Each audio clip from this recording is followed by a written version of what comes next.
ಎಲ್ರಿಗೂ ನಮಸ್ಕಾರ.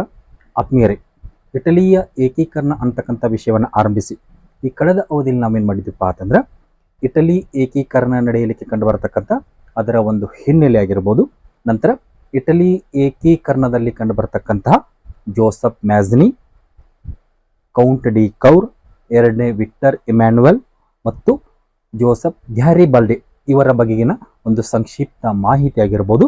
ನಂತರದಲ್ಲಿ ಇಟಲಿ ಏಕೀಕರಣದ ಪ್ರಮುಖ 5 ಹಂತಗಳ ಪೈಕಿ ಮೊದಲನೇ ಹಂತದಲ್ಲಿ ಕಂಡು ಬರತಕ್ಕಂತಹ ಪ್ರಮುಖ ಪ್ರಯತ್ನಗಳು ಹಾಗೂ ಆ ಸಂದರ್ಭದಲ್ಲಿ ಕಂಡು ಬರತಕ್ಕಂಥ ಜೋಸೆಫ್ ಮ್ಯಾಜ್ನಿಯ ಜೀವನ ಹಾಗೂ ಆ ಜೋಸೆಫ್ ಮ್ಯಾಜ್ನಿಯಿಂದ ಸ್ಥಾಪನೆಗೊಂಡಂತಹ ಯಂಗ್ ಇಟಲಿಯ ಪ್ರಮುಖ ವಿಷಯಗಳು. ಹೀಗೆ ಈ ಒಂದು ಎಲ್ಲ ವಿಷಯಗಳ ಬಗ್ಗೆ ಏನ್ ಮಾಡಿದ್ವಿ ಅಂತಂದ್ರೆ ಈ ಕಳೆದ ಅವಧಿಯಲ್ಲಿ ವಿವರ ಸಹಿತವಾದಂಥ ಚರ್ಚೆಯನ್ನು ಕೈಗೊಂಡಿದ್ವಿ. ಸದ್ಯದ ಅವಧಿಯಲ್ಲಿ ಇದೇ ಇಟಲಿಯ ಏಕೀಕರಣ ಅಂತಕ್ಕಂಥ ವಿಷಯವನ್ನು ಮುಂದುವರಿಸಿ ಇವತ್ತಿನ ಅವಧಿಯಲ್ಲಿ ನಾವೇನ್ ಮಾಡೋಣಪ್ಪ ಅಂತಂದ್ರೆ ಇಟಲಿ ಏಕೀಕರಣದ ಇನ್ನುಳಿದ ಹಂತಗಳ ಬಗ್ಗೆ ಚರ್ಚೆಯನ್ನು ಕೈಗೊಳ್ಳೋಣ. ಹಾಗಾದ್ರೆ ಆರಂಭದಲ್ಲಿ ಈ 1848ರ ಹೊತ್ತಿಗೆ ಫ್ರಾನ್ಸಿನಲ್ಲಿ ಏನಾಕೈತಪ್ಪ ಅಂತಂದ್ರೆ ಮತ್ತೊಂದು ಕ್ರಾಂತಿ ಸಂಭವಿಸ್ತೈತಿ.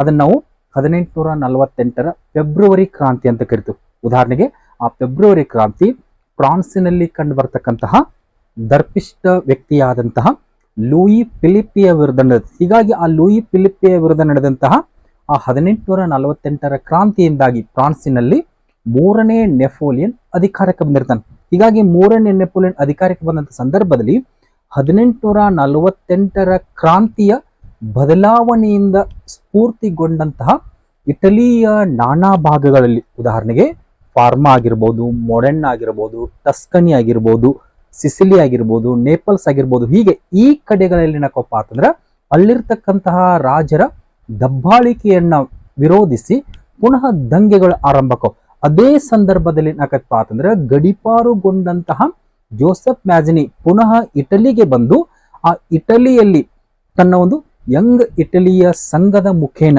ಆತ ಏನ್ ಮಾಡ್ತಾನಪ್ಪ ಅಂದ್ರೆ ರೋಮಿನ ಮೇಲೆ ದಾಳಿ ಮಾಡಿ ರೋಮಿನಲ್ಲಿ ಇರ್ತಕ್ಕಂತಹ ಪೋಪನನ್ನ ಅಧಿಕಾರದಿಂದ ತೆಗೆದು ಹಾಕ್ತಾನೆ. ಅಷ್ಟೇ ಅಲ್ಲದೆ ಭಯಗೊಂಡಂತಹ ಪೋಪ್ ಏನಾಕನಪ್ಪ ಅಂದ್ರ ನೇಪಲ್ಸ್ ನತ್ತ ಆತ ಪಲಾಯನಗೊಳ್ತಾನೆ. ತಾನು ಮತ್ತೊಂದು ಕಡೆ ರೋಮನ್ನ ತನ್ನ ವಶಕ್ಕೆ ತೆಗೆದುಕೊಂಡಂತಹ ಮ್ಯಾಜ್ನಿ ಏನ್ ಮಾಡ್ತಾನಪ್ಪ ಅಂದ್ರ ರೋಮಿನಲ್ಲಿ ಗಣರಾಜ್ಯವನ್ನ ಸ್ಥಾಪನೆ ಮಾಡ್ತಾನೋ. ಆದ್ರೆ ಆ ಸ್ಥಾಪನೆಗೊಂಡಂತಹ ಗಣರಾಜ್ಯ ಅದು ತಾತ್ಕಾಲಿಕವಾಗಿರುತ್ತೆ ಅಂತ ಹೇಳ್ಬೋದು. ಯಾಕಪ್ಪ ಅಂದ್ರ ಅದೇ ಹೊತ್ತಿಗೆ ಸುದ್ದಿ ತಿಳಿದಂತಹ 3ನೇ ನೆಪೋಲಿಯನ್ ಏನ್ ಮಾಡ್ತಾನಪ್ಪ ಅಂದ್ರ ತನ್ನ ಒಂದು ಸೈನಿಕ ಕಾರ್ಯಾಚರಣೆಯನ್ನ ನಡೆಸುವ ಮುಖೇನ ರೋಮಿನ ಮೇಲೆ ದಾಳಿ ಮಾಡ್ತಾನೆ. ಹೀಗಾಗಿ ಆ ದಾಳಿಯ ಸಂದರ್ಭದಲ್ಲಿ ಜೋಸೆಫ್ ಮ್ಯಾಜ್ನಿಯನ್ನ ಬಂಧನಕ್ಕೊಳಪಡಿಸಿ ಆತನನ್ನ ಮತ್ತೊಮ್ಮೆ ಗಡಿಪಾರು ಮಾಡಿಬಿಡ್ತಾನೆ. ಮತ್ತೊಂದೆಡೆಗೆ ಆ ರೋಮಿನಲ್ಲಿ ಸ್ಥಾಪನೆಗೊಂಡಂತಹ ಗಣರಾಜ್ಯ ಮಾದರಿಯ ಸರ್ಕಾರನ ತೆಗೆದುಹಾಕಿ ಪುನಃ ಆ ರೋಮನ್ನ ತನ್ನ ಅಧೀನಕ್ಕೆ ತೆಗೆದುಕೊಂಡು ಅದನ್ನ ಏನ್ ಮಾಡ್ತಾನಪ್ಪ ಅಂತಂದ್ರೆ ಪೋಪನಿಗೆ ಪುನಃ ವಹಿಸಿಕೊಡ್ತಾನೆ. ಒಟ್ಟಾರೆಯಾಗಿ 1848ರಲ್ಲಿ ಜೋಸೆಫ್ ಮ್ಯಾಜ್ನಿಯ ಪ್ರಯತ್ನದ ಫಲವಾಗಿ ನಡೆದಂತಹ ಆ ಒಂದು ಹೋರಾಟ ವಿಫಲಗೊಳ್ಳದತಿ. ಮತ್ತೊಂದೆಡೆಗೆ ಸಿಸಿಲಿ ಮತ್ತು ನೇಪಲ್ಸ್ಗಳಲ್ಲಿಯೂ ಸಹ ಅಲ್ಲಿಯೂ ಕೂಡ ದಂಗೆಗಳ ಆರಂಭ ಆಗಿರ್ತವೆ. ಆ ದಂಗೆಗಳನ್ನ 2ನೇ ಫರ್ಡಿನಾಂಡ್ ಏನ್ ಮಾಡ್ತಾನಪ್ಪ ಅಂದ್ರೆ ತನ್ನ ಒಂದು ಸೈನ್ಯವನ್ನ ಬಳಸುವ ಮುಖೇನ ಆ ದಂಗೆಗಳನ್ನ ಹತ್ತಿಕ್ತಾನೆ. ಒಟ್ಟಾರೆಯಾಗಿ 1848-49ರ ಅವಧಿಯಲ್ಲಿ ನಡೆದಂತಹ ಆ ಹೋರಾಟಗಳೆಲ್ಲವೂ ಏನಾಕಪ್ಪ ಅಂದ್ರೆ ವಿಫಲಗೊಳ್ತಾವು. ಇದಾದ ಬಳಿಕ ಏನಾಕತ್ತಪ್ಪ ಅಂತಂದ್ರ ಇಟಲಿ ಏಕೀಕರಣದ 2ನೇ ಹಂತದ ಹೋರಾಟಗಳು ಆರಂಭಕ್ಕವು. ಹೀಗಾಗಿ ಆ 2ನೇ ಹಂತದ ಹೋರಾಟಗಳನ್ನ ನೋಡೋಕ್ಕಿಂತ ಮುಂಚೆ ಈ ಸಂದರ್ಭದಲ್ಲಿ Joseph Mazzini, Count de Cavour, Victor Emmanuel, Joseph Garibaldi ಇವರಂತೆ ಮತ್ತೊಬ್ಬ ವ್ಯಕ್ತಿ ಯಾರಪ್ಪ ಅಂದ್ರೆ ಚಾರ್ಲ್ಸ್ ಆಲ್ಬರ್ಟ್ ಅಂತಕ್ಕಂಥ ವ್ಯಕ್ತಿ ಕಂಡುಬರ್ತಾನೆ. ಯಾರ್ರೀ? Charles Albert. ಈತ ಯಾರಪ್ಪ ಅಂದ್ರೆ ಸಾರ್ಡಿನಿಯಾದ ರಾಜ ಹಾಗೂ 2ನೇ ವಿಕ್ಟರ್ ಇಮ್ಯಾನ್ಯುಯಲ್ನ ತಂದೆ. ಈತ ಏನಾಕನಪ್ಪ ಅಂತಂದ್ರ 1831ರಿಂದ 1849ರವರೆಗೆ ಸಾರ್ಡಿನಿಯಾವನ್ನ ಆಳ್ವಿಕೆ ಮಾಡ್ತಾನೆ. ಹೀಗಾಗಿ ಈ ಸಾರ್ಡಿನಿಯಾವನ್ನ ಆಳ್ವಿಕೆ ಮಾಡ್ತಕ್ಕಂಥ ಈ ಚಾರ್ಲ್ಸ್ ಆಲ್ಬರ್ಟ್ ಈತ ಏನಾಗಿರ್ತಾನಪ್ಪ ಅಂದ್ರ ಚಾರ್ಲ್ಸ್ ಫೆಲಿಕ್ಸನ ನಂತರ ಅಧಿಕಾರಕ್ಕೆ ಬಂದಿರ್ತಾನೆ. ಕಾರಣ ಏನಪ್ಪಾ ಅಂದ್ರ ಆ ಚಾರ್ಲ್ಸ್ ಫೆಲಿಕ್ಸನಿಗೆ ಯಾವುದೇ ರೀತಿಯ ಒಂದು ಉತ್ತರಾಧಿಕಾರಿಗಳು ಅಥವಾ ಪುತ್ರ ಸಂತಾನವಿರುವುದಿಲ್ಲ. ಹೀಗಾಗಿ ಇಂತಹ ಸಂದರ್ಭದಲ್ಲಿ ಚಾರ್ಲ್ಸ್ ಫೆಲಿಕ್ಸನ ಮರಣಾನಂತರ 1831ರಲ್ಲಿ ಏನಾಕನಪ್ಪ ಅಂದ್ರೆ ಈ ಚಾರ್ಲ್ಸ್ ಆಲ್ಬರ್ಟ್ ಅಧಿಕಾರಕ್ಕೆ ಬರ್ತಾನೋ. ಹೀಗೆ ಅಧಿಕಾರಕ್ಕೆ ಬಂದಂತ ಈತ 1831ರಿಂದ 1849ರವರೆಗೆ ಸಾರ್ಡಿನಿಯಾದ ರಾಜನಾಗಿ ಅಧಿಕಾರ ನಡೆಸ್ತಾನೆ. ಹೀಗೆ ಈ ಸಾರ್ಡಿನಿಯಾದ ರಾಜನಾಗಿ ಅಧಿಕಾರ ನಡೆಸ್ತಕ್ಕಂತಹ ಈ ಚಾರ್ಲ್ಸ್ ಆಲ್ಬರ್ಟ್ ನಡೆ ತೆಗೆದುಕೊಂಡಾಗ ಈತ ಮೂಲತಃ ಒಬ್ಬ ದಕ್ಷ ರಾಜನಾಗಿರುವುದು ಅಷ್ಟೇ ಅಲ್ಲದೆ ಈತ ಒಬ್ಬ ಉದಾರವಾದಿಯಾಗಿರ್ತಾನೆ. ಹೀಗಾಗಿ ಈತ ತನ್ನ ಅಧೀನಕ್ಕೆ ಒಳಪಟ್ಟಂತಹ ಪಿಡ್ಮಾಂಟ್ ಆಗಿರ್ಬೋದು, ಜಿನೋವಾ ಆಗಿರ್ಬೋದು, ಸಾರ್ಡಿನಿಯಾ ಆಗಿರ್ಬೋದು, ಸವಾಯ್ ಆಗಿರ್ಬೋದು, ನೈಸ್ ಆಗಿರ್ಬೋದು, ಹೀಗೆ ಈ ಎಲ್ಲ ಪ್ರದೇಶಗಳ ಜನರಿಗೆ ಅಗತ್ಯಕ್ಕೆ ತಕ್ಕಂತೆ ಅವರ ಒಂದು ಸಂವಿಧಾನದ ಬೇಡಿಕೆಗಳನ್ನ ಈಡೇರಿಸುತ್ತಾನೆ. ಹೀಗೆ ಈ ರೀತಿಯಾಗಿ ಸಂವಿಧಾನಬದ್ಧ ಮಾರ್ಗದಲ್ಲಿ ಅಧಿಕಾರವನ್ನು ನಡೆಸ್ತಕ್ಕಂತಹ ಈ ಚಾರ್ಲ್ಸ್ ಆಲ್ಬರ್ಟನಿಗೆ ಒಂದು ಉತ್ಕಟ ಬಯಕೆ ಇರುತ್ತೆ. ಯಾವ ಒಂದು ಉತ್ಕಟ ಬಯಕೆಪ್ಪ ಅಂತಂದ್ರೆ ಇಟಲಿಯ ಭೂಭಾಗಗಳ ಮೇಲೆ ದಬ್ಬಾಳಿಕೆಯನ್ನು ನಡೆಸ್ತಕ್ಕಂತಹ ಆಸ್ಟ್ರಿಯನ್ನರನ್ನ ಹೊರ ಹಾಕಬೇಕಂತಕ್ಕಂಥ ಒಂದು ಉತ್ಕಟ ಬಯಕೆ ಇರುತ್ತೆ. ಹೀಗಾಗಿ ಆತ ಆಸ್ಟ್ರಿಯನ್ನರೊಂದಿಗೆ ಯುದ್ಧ ಮಾಡಲು ಅತ್ಯಂತ ಕಾತುರದಿಂದ ಕಾಯ್ತಿರ್ತಾನೆ. ಹೀಗೆ ಕಾತುರದಿಂದ ಕಾಯ್ದುಕೊಂಡಂತಹ ಇದೇ ಚಾರ್ಲ್ಸ್ ಆಲ್ಬರ್ಟ್ 1848ರಲ್ಲಿ ಒಂದು ಕಡೆ ಜೋಸೆಫ್ ಮ್ಯಾಜನಿ ತನ್ನ ಯಂಗ್ ಇಟಲಿಯ ಸಂಘದ ಮುಖೇನ ಆತ ರೋಮಿನಲ್ಲಿ ದಾಳಿ ಮಾಡಿರ್ತಾನೋ, ಮತ್ತೊಂದು ಕಡೆಗೆ ಈ ಚಾರ್ಲ್ಸ್ ಆಲ್ಬರ್ಟ್ ಅದೇ ಹೊತ್ತಿಗೆ ಏನ್ ಮಾಡ್ತಾನಪ್ಪ ಅಂತಂದ್ರ ಆಸ್ಟ್ರಿಯಾದ ವಶದಲ್ಲಿ ಇರ್ತಕ್ಕಂತಹ ಲೊಂಬಾರ್ಡಿ ಮತ್ತು ವೆನಿಷಿಯಾಗಳನ್ನ ವಶಪಡಿಸಿಕೊಳ್ಳುವ ಸಲುವಾಗಿ ಟಸ್ಕನಿ ಮತ್ತು ನೇಪಲ್ಸ್ಗಳ ಸಹಾಯ ಪಡೆದುಕೊಂಡು ಆಸ್ಟ್ರಿಯಾದ ಮೇಲೆ ದಾಳಿ ಮಾಡ್ತಾನೆ. ಹೀಗೆ ಚಾರ್ಲ್ಸ್ ಆಲ್ಬರ್ಟ್ 1849ರಲ್ಲಿ ಆಸ್ಟ್ರಿಯಾದ ಮೇಲೆ ದಾಳಿ ಮಾಡಿದಾಗ ಅಲ್ಲಿ ಮುಖ್ಯವಾಗಿ 2 ಕದನಗಳು ಇರ್ತಾವ. ಆ 2 ಕದನಗಳು ಯಾವಪ್ಪ ಅಂತಂದ್ರೆ ಒಂದು ಕಾಸ್ಟೋಜಾ, ಇನ್ನೊಂದು ನೋವಾರ್. ಹೀಗೆ ನೇಪಲ್ಸ್ ಮತ್ತು ಟಸ್ಕನಿಗಳ ಸಹಾಯ ಪಡೆದುಕೊಂಡಂತಹ ಚಾರ್ಲ್ಸ್ ಆಲ್ಬರ್ಟ್ ಆಸ್ಟ್ರಿಯಾದ ವಶದಲ್ಲಿ ಇರ್ತಕ್ಕಂತಹ ಲೊಂಬಾರ್ಡಿ ಮತ್ತು ವೆನಿಷಿಯಾವನ್ನ ಪಡೆದುಕೊಳ್ಳುವ ಸಲುವಾಗಿ ಆಸ್ಟ್ರಿಯಾದ ಮೇಲೆ ದಾಳಿ ಮಾಡಿದಾಗ ಆರಂಭದ ದಾಳಿಯಲ್ಲಿ ಈತ ಮೇಲುಗೈಯನ್ನ ಸಾಧಿಸಿರ್ತಾನೆ. ಆದ್ರೆ ತದನಂತರದಲ್ಲಿ ಆಸ್ಟ್ರಿಯಾದ ಪರವಾಗಿ ಬಂದಂತಹ ಒಬ್ಬ ಪ್ರಮುಖ ದಂಡನಾಯಕನಿಂದಾಗಿ ಈ ಚಾರ್ಲ್ಸ್ ಆಲ್ಬರ್ಟನಿಗೆ ಹಿನ್ನಡೆಗಳಾಕವ ಅಂತ ಹೇಳ್ಬೋದು. ಅಷ್ಟೇ ಅಲ್ಲದೆ 1849ರಲ್ಲಿ ನಡೆದಂತಹ ಕಾಸ್ಟೋಜಾ ಮತ್ತು ನೋವಾರ್ ಎಂಬ ಕದನಗಳಲ್ಲಿ ಆಸ್ಟ್ರಿಯಾದ ಕೈಯಲ್ಲಿ ಈ ಚಾರ್ಲ್ಸ್ ಆಲ್ಬರ್ಟ್ ಏನಕ್ಕಂತ ಅಂದ್ರೆ ಸಂಪೂರ್ಣವಾಗಿ ಸೋಲನ್ನು ಅನುಭವಿಸ್ತಾನೆ. ಹೀಗೆ ಆಸ್ಟ್ರಿಯಾದ ಕೈಯಲ್ಲಿ ಸೋತಂತಹ ಈ ಚಾರ್ಲ್ಸ್ ಆಲ್ಬರ್ಟ್ ಆ ಒಂದು ಸೋಲಿನಿಂದ ಹತಾಶೆಗೊಂಡು ತನ್ನ ರಾಜನ ಅಧಿಕಾರವನ್ನೆಲ್ಲ ತನ್ನ ಮಗನಿಗೆ ವಹಿಸುವ ಮುಖೇನ ಆತ ಪೋರ್ಚುಗಲ್ಗೆ ಪಲಾಯನಗೊಳ್ತಾನೆ. ಹೀಗೆ ಪೋರ್ಚುಗಲ್ಗೆ ಪಲಾಯನಗೊಂಡಂತಹ ಇದೇ ಚಾರ್ಲ್ಸ್ ಆಲ್ಬರ್ಟ್ 1849ರಲ್ಲಿ ಪೋರ್ಚುಗಲ್ಲಿನ ಪೋರ್ಟೋ ಎಂಬಲ್ಲಿ ಏನಕ್ಕಂತ ಅಂದ್ರೆ ನಿಧನಗೊಳ್ತಾನೆ ಅಂತ ಹೇಳ್ಬೋದು. ಹೀಗೆ ಇದಿಷ್ಟು 2ನೇ ಹಂತದ ಆರಂಭದ ಏಕೀಕರಣ ಹೋರಾಟದಲ್ಲಿ ಚಾರ್ಲ್ಸ್ ಆಲ್ಬರ್ಟನ ಒಂದು ಪ್ರಯತ್ನ ಕಂಡು ಬರುತ್ತೆ. ಹೀಗೆ ಚಾರ್ಲ್ಸ್ ಆಲ್ಬರ್ಟನ ನಂತರ ಅಂದ್ರೆ ಕಾಸ್ಟೋಜಾ ಮತ್ತು ನೋವಾರ್ ಕದನಗಳಲ್ಲಿ ಸೋತಿರ್ತಕ್ಕಂತಹ ಚಾರ್ಲ್ಸ್ ಆಲ್ಬರ್ಟ್ ಏನಕ್ಕಂತ ಅಂದ್ರೆ ತನ್ನ ಮಗನಾಗಿರ್ತಕ್ಕಂತಹ 2ನೇ ವಿಕ್ಟರ್ ಇಮ್ಯಾನುವೆಲ್ನಿಗೆ ರಾಜನ ಅಧಿಕಾರವನ್ನು ವಹಿಸಿರ್ತಾನೆ. ಹೀಗಾಗಿ ಸಾರ್ಡಿನಿಯಾದಲ್ಲಿ ಚಾರ್ಲ್ಸ್ ಆಲ್ಬರ್ಟನ ನಂತರ ಅಧಿಕಾರಕ್ಕೆ ಬಂದವ ಯಾರಪ್ಪ ಅಂತಂದ್ರೆ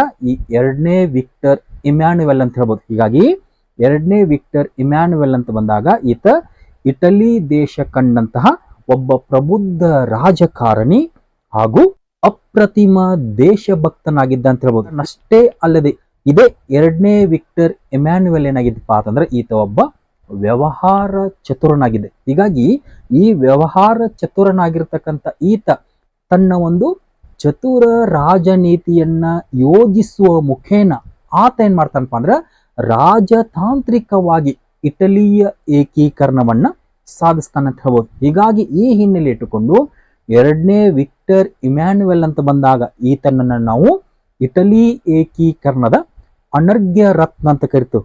ಯಾಕೆ ಅನರ್ಘ್ಯ ರತ್ನ ಅಂತ ಕರಿತೀವಪ್ಪ ಅಂತಂದ್ರೆ ಈತನ ನೇತೃತ್ವದಲ್ಲಿಯೇ ಕೌಂಟ್ ಡಿ ಕೌರ್ ಆಗಿರ್ಬೋದು, ಜೋಸೆಫ್ ಗ್ಯಾರಿಬಾಲ್ಡಿ ಆಗಿರ್ಬೋದು, ಹೀಗೆ ಇವರಿಬ್ಬರು ಏನ್ ಮಾಡ್ತಾರಪ್ಪ ಅಂದ್ರ ಪರಕೀಯರ ಆಳ್ವಿಕೆಗೆ ಅಂದ್ರೆ ಆಸ್ಟ್ರಿಯಾ ಮತ್ತು ಫ್ರಾನ್ಸಿನ ಅಧೀನಕ್ಕೆ ಒಳಪಟ್ಟಂತಹ ಅನೇಕ ಭೂಭಾಗಗಳೆಲ್ಲವನ್ನು ಅವರು ಸಾರ್ಡಿನಿಯಾದ ಅಧೀನಕ್ಕೆ ತರುವಂತೆ ಮಾಡ್ತಾರೆ ಅಂತ ಹೇಳ್ಬೋದು.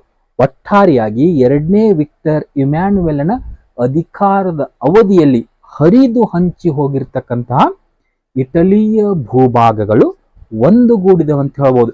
ಅಷ್ಟೇ ಅಲ್ಲದೆ ಈತ ತನ್ನ ಒಂದು ಅಧಿಕಾರವನ್ನ ನಡೆಸುವ ಸಂದರ್ಭದಲ್ಲಿ ಈತ ಶಾಂತಿ ಸಂಧಾನಗಳ ಮುಖೇನವಾಗಿ ಇಟಲಿಯ ಏಕೀಕರಣವನ್ನ ಸಾಧಿಸಲಿಕ್ಕೆ ಪ್ರಯತ್ನ ಪಡ್ತಾನೆ. ಹೀಗಾಗಿ ಫ್ರಾನ್ಸಿನೊಂದಿಗೆ ವೈರತ್ವವನ್ನ ಕಟ್ಟಿಕೊಳ್ಳುವುದರ ಬದಲಾಗಿ ಮೂರನೇ ನೆಪೋಲಿಯನ್ನೊಂದಿಗೆ ಫ್ಲಾಂಬಿಯರ್ಸ್ ಅಂತಕ್ಕಂಥ ಒಪ್ಪಂದವನ್ನ ಮಾಡಿಕೊಳ್ಳುವ ಮುಖೇನ ಆತ ಏನ್ ಮಾಡ್ತಾನಪ್ಪ ಅಂದ್ರೆ ಹೊರ ಹೋಗಿರ್ತಕ್ಕಂಥ ಇಟಲಿಯ ಭೂಭಾಗವನ್ನ ಪುನಃ ಪಡೆದುಕೊಳ್ತಾನೆ.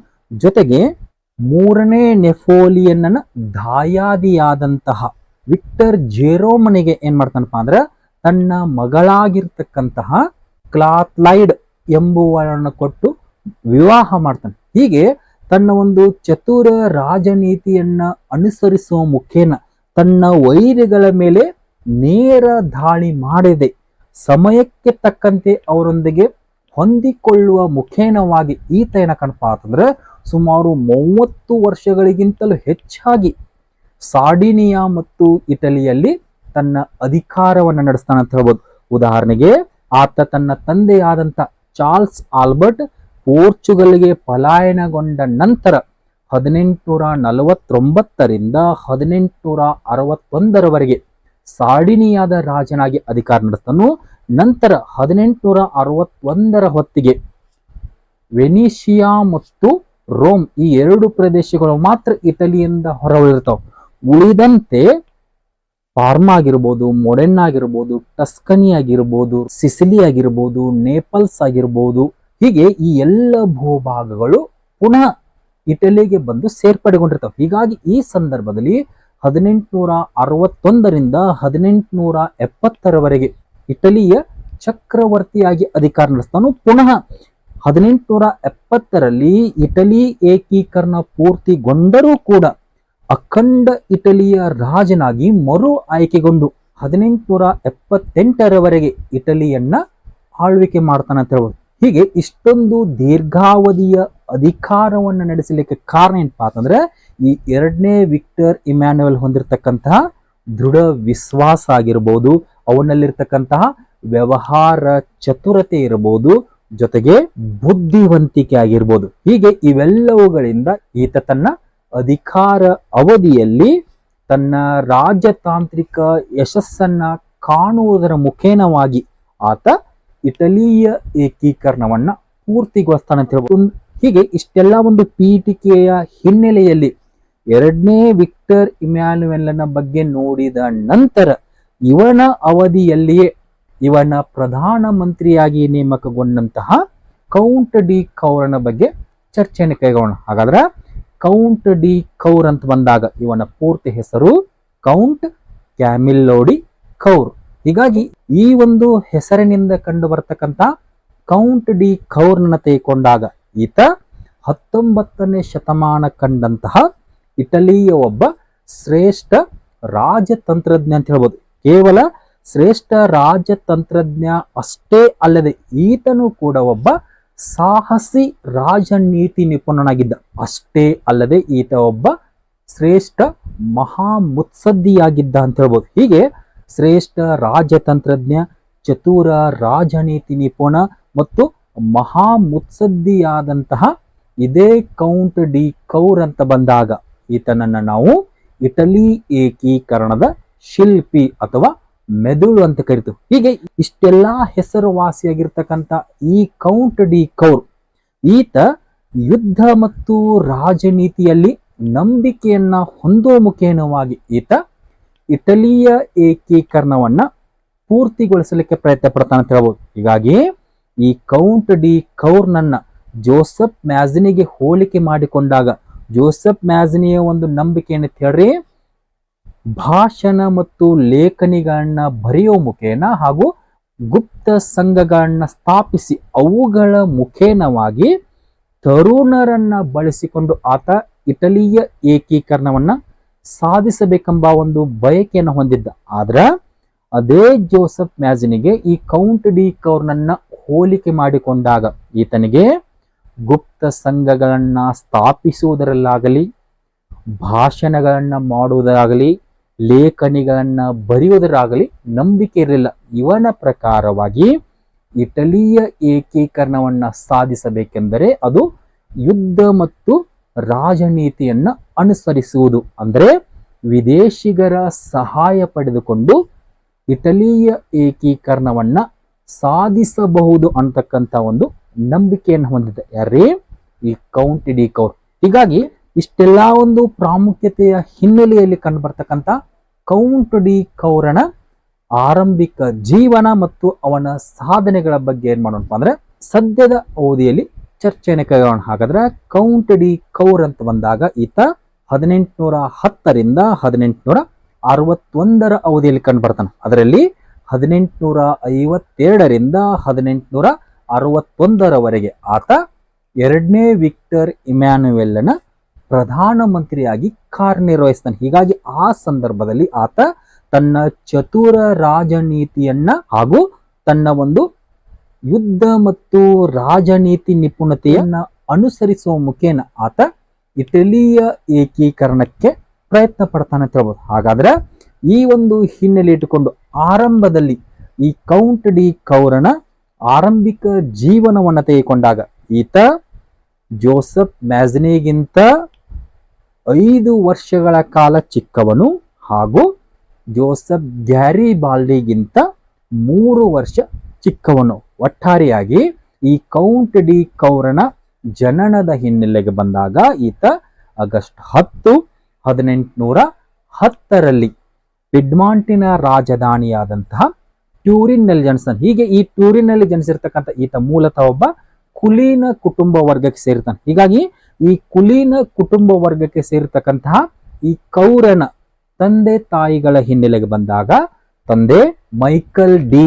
ಬೆನ್ಸ್ ಮತ್ತು ತಾಯಿ ವಿ ಅಡೆಲ್ಸ್ ಸೆಲಾಸ್. ಹೀಗೆ ಒಟ್ಟಾರೆಯಾಗಿ ಮೈಕಲ್ ಡಿ ಬೆನ್ಸ್ ಹಾಗೂ ವಿ ಅಡೆಲ್ಸ್ ಸೆಲಾಸರ ಉದರದಲ್ಲಿ ಜನಿಸಿರ್ತಕ್ಕಂತಹ ಈ ಕೌಂಟ್ ಡಿ ಕೌರನ ತೆಗೆದುಕೊಂಡಾಗ ಈತ ತನ್ನ ಒಂದು ವಿದ್ಯಾಭ್ಯಾಸವನ್ನ ಕೈಗೊಳ್ಳುವ ಸಂದರ್ಭದಲ್ಲಿ ಗಣಿತ ಶಾಸ್ತ್ರ ವಿಷಯದಲ್ಲಿ ಅಪಾರವಾದಂತಹ ಒಂದು ಆಸಕ್ತಿಯನ್ನು ಹೊಂದಿರ್ತಾನೆ. ಹೀಗೆ ಗಣಿತ ಶಾಸ್ತ್ರ ವಿಷಯದಲ್ಲಿ ಅಪಾರ ಆಸಕ್ತಿ ಹೊಂದಿದ್ದರೂ ಕೂಡ ಈತ ಸೈನಿಕ ಶಿಕ್ಷಣವನ್ನ ಪಡೆದುಕೊಳ್ತಾನೆ. ಹೀಗೆ ಸೈನಿಕ ಶಿಕ್ಷಣ ಅಥವಾ ಮಿಲಿಟರಿ ಶಿಕ್ಷಣವನ್ನ ಪಡೆದುಕೊಂಡಂತಹ ಈತ ತದನಂತರದ ಅವಧಿಯಲ್ಲಿ ಮಿಲಿಟರಿ ಇಲಾಖೆಯಲ್ಲಿ ಇಂಜಿನಿಯರ್ ಆಗಿ ತನ್ನ ಒಂದು ಕಾರ್ಯವನ್ನು ನಿರ್ವಹಿಸ್ತಾನೆ. ಯಾರೀ ಕೌಂಟ್ ಡಿ ಕೌರ್. ಹೀಗೆ ಮಿಲಿಟರಿ ಇಲಾಖೆಯಲ್ಲಿ ಇಂಜಿನಿಯರ್ ಆಗಿ ಕಾರ್ಯವನ್ನ ನಿರ್ವಹಿಸಲಿಕ್ಕೆ ಆರಂಭಿಸಿರ್ತಕ್ಕಂಥ ಈತ ತದನಂತರದ ಅವಧಿಯಲ್ಲಿ ಆ ಸಮಯಕ್ಕೆ ಆತನ ಮನಸ್ಸಿಗೆ ಕೆಲವೊಂದಿಷ್ಟು ಜನರು ಚುಚ್ಚಿ ಮಾತನಾಡಿದ್ದರಿಂದಾಗಿ ಅಥವಾ ಅವನಿಗೆ ಅವಮಾನಿಸುವಂತಹ ಕೆಲವೊಂದಿಷ್ಟು ಮಾತುಗಳು ಕಂಡು ಬಂದಿದ್ದರಿಂದಾಗಿ ಆತ 1831ರಲ್ಲಿ ತಾನು ಕಾರ್ಯವನ್ನ ನಿರ್ವಹಿಸ್ತಿರ್ತಕ್ಕಂತಹ ಆ ಮಿಲಿಟರಿ ಇಲಾಖೆಯ ಇಂಜಿನಿಯರ್ ಸೇವೆಗೆ ಏನ್ ಮಾಡ್ತಾನಪ್ಪ ಅಂದ್ರೆ ರಾಜೀನಾಮೆಯನ್ನು ಕೊಡ್ತಾನೆ. ಹೀಗೆ ಇಂಜಿನಿಯರ್ ಸೇವೆಗೆ ರಾಜೀನಾಮೆಯನ್ನ ನೀಡಿದ ಇದೇ ಕೌಂಟ್ ಡಿ ಕೌರ್ ತದನಂತರದಲ್ಲಿ ಏನ್ ಮಾಡ್ತಾನಪ್ಪ ಅಂದ್ರೆ ತನ್ನ ಸ್ವಂತ ಊರಿನಲ್ಲಿ ಎಸ್ಟೇಟ್ ಅನ್ನ ನೋಡಿಕೊಳ್ಳಲಿಕ್ಕೆ ಆರಂಭಿಸ್ತಾನೆ. ಹೀಗಾಗಿ ಆ ಸಂದರ್ಭದಲ್ಲಿ ಸರಿಸುಮಾರು 15 ವರ್ಷಗಳ ಕಾಲ ಕೃಷಿ ಜೀವನವನ್ನ ನಡೆಸುವ ಮುಖೇನ ಕೃಷಿಯಲ್ಲಿ ಹಲವಾರು ರೀತಿಯಲ್ಲಿ ಏನಕ್ಕನಪ್ಪ ಅಂದ್ರೆ ಪರಿಣಿತಿಯನ್ನ ಪಡೆದುಕೊಳ್ತಾನೆ. ಜೊತೆಗೆ ತನ್ನಲ್ಲಿರ್ತಕ್ಕಂಥ ಕೃಷಿಯ ಬಗೆಗಿನ ಅನುಭವಗಳನ್ನ ಇನ್ನುಳಿದ ರೈತರಿಗೆ ಮಾರ್ಗದರ್ಶನವನ್ನ ಮಾಡ್ಲಿಕ್ಕೆ ಆರಂಭಿಸ್ತಾನೆ. ತದನಂತರದ ಅವಧಿಯಲ್ಲಿ ಇದೇ ಕೌರ್ ಏನ್ ಮಾಡ್ತಾನಪ್ಪ ಅಂದ್ರೆ ಇಂಗ್ಲೆಂಡ್ ಮತ್ತು ಫ್ರಾನ್ಸ್ ದೇಶಗಳಿಗೆ ಪ್ರವಾಸವನ್ನು ಕೈಗೊಳ್ತಾನೆ. ಹೀಗೆ ಇಂಗ್ಲೆಂಡ್ ಮತ್ತು ಫ್ರಾನ್ಸ್ ದೇಶಗಳಿಗೆ ಪ್ರವಾಸವನ್ನು ಕೈಗೊಂಡಂತಹ ಈತ ಆ ಸಂದರ್ಭದಲ್ಲಿ ಇಂಗ್ಲೆಂಡಿನಲ್ಲಿ ಕಂಡು ಬರ್ತಕ್ಕಂತಹ ಸಂಸದೀಯ ಸರ್ಕಾರವನ್ನ ಬಹುವಾಗಿ ಮೆಚ್ಚಿಕೊಳ್ತಾನೆ. ಬಹುವಾಗಿ ಮೆಚ್ಚಿಕೊಳ್ಳುವುದು ಅಷ್ಟೇ ಅಲ್ಲದೆ ರಾಜಕೀಯ ನೀತಿ ಆಗಿರ್ಬೋದು, ಆರ್ಥಿಕತೆ ಆಗಿರ್ಬೋದು, ರೈತರ ಅಭಿವೃದ್ಧಿ ಆಗಿರ್ಬೋದು, ಕಲೆ ಆಗಿರ್ಬೋದು, ಸಾಹಿತ್ಯ ಆಗಿರ್ಬೋದು, ವಿಜ್ಞಾನ ಆಗಿರ್ಬೋದು, ಹೀಗೆ ಈ ಎಲ್ಲ ವಿಷಯಗಳ ಬಗ್ಗೆ ಅಪಾರವಾದಂತಹ ಒಂದು ಮಾಹಿತಿಯನ್ನು ಪಡೆದುಕೊಳ್ತಾನೆ ಅಂತ ಹೇಳ್ಬೋದು. ಹೀಗೆ ಇಂಗ್ಲೆಂಡ್ ಮತ್ತು ಫ್ರಾನ್ಸ್ ದೇಶಗಳ ಪ್ರವಾಸವನ್ನು ಕೈಗೊಂಡು ಅಲ್ಲಿ ಹಲವಾರು ವಿಷಯಗಳ ಮಾಹಿತಿಯನ್ನ ಪಡೆದುಕೊಂಡಂತಹ ಇದೇ ಕೌರ್ ಕೆಲವೊಂದು ದಿನಗಳ ಕಾಲ ಗೃಹ ಬಂಧನದಲ್ಲಿಯೂ ಸಹ ಇದ್ದಂತ ಹೇಳ್ಬೋದು. ಕೆಲವೊಂದು ಪುಸ್ತಕಗಳು ಕೊಡ್ತಾರೆ. ಉದಾಹರಣೆಗೆ ಆತ ಇಂಜಿನಿಯರ್ ಸೇವೆಯನ್ನು ಬಿಟ್ಟ ನಂತರ ನೇರವಾಗಿ ಕೃಷಿಯನ್ನ ಆರಂಭಿಸಲಿಲ್ಲ. ಆ ಸಂದರ್ಭದಲ್ಲಿ ಕೆಲವೊಂದಿಷ್ಟು ದಿನಗಳ ಕಾಲ ಗೃಹ ಬಂಧನದಲ್ಲಿದ್ದ ಅಂತ ಹೇಳ್ತಾರೆ.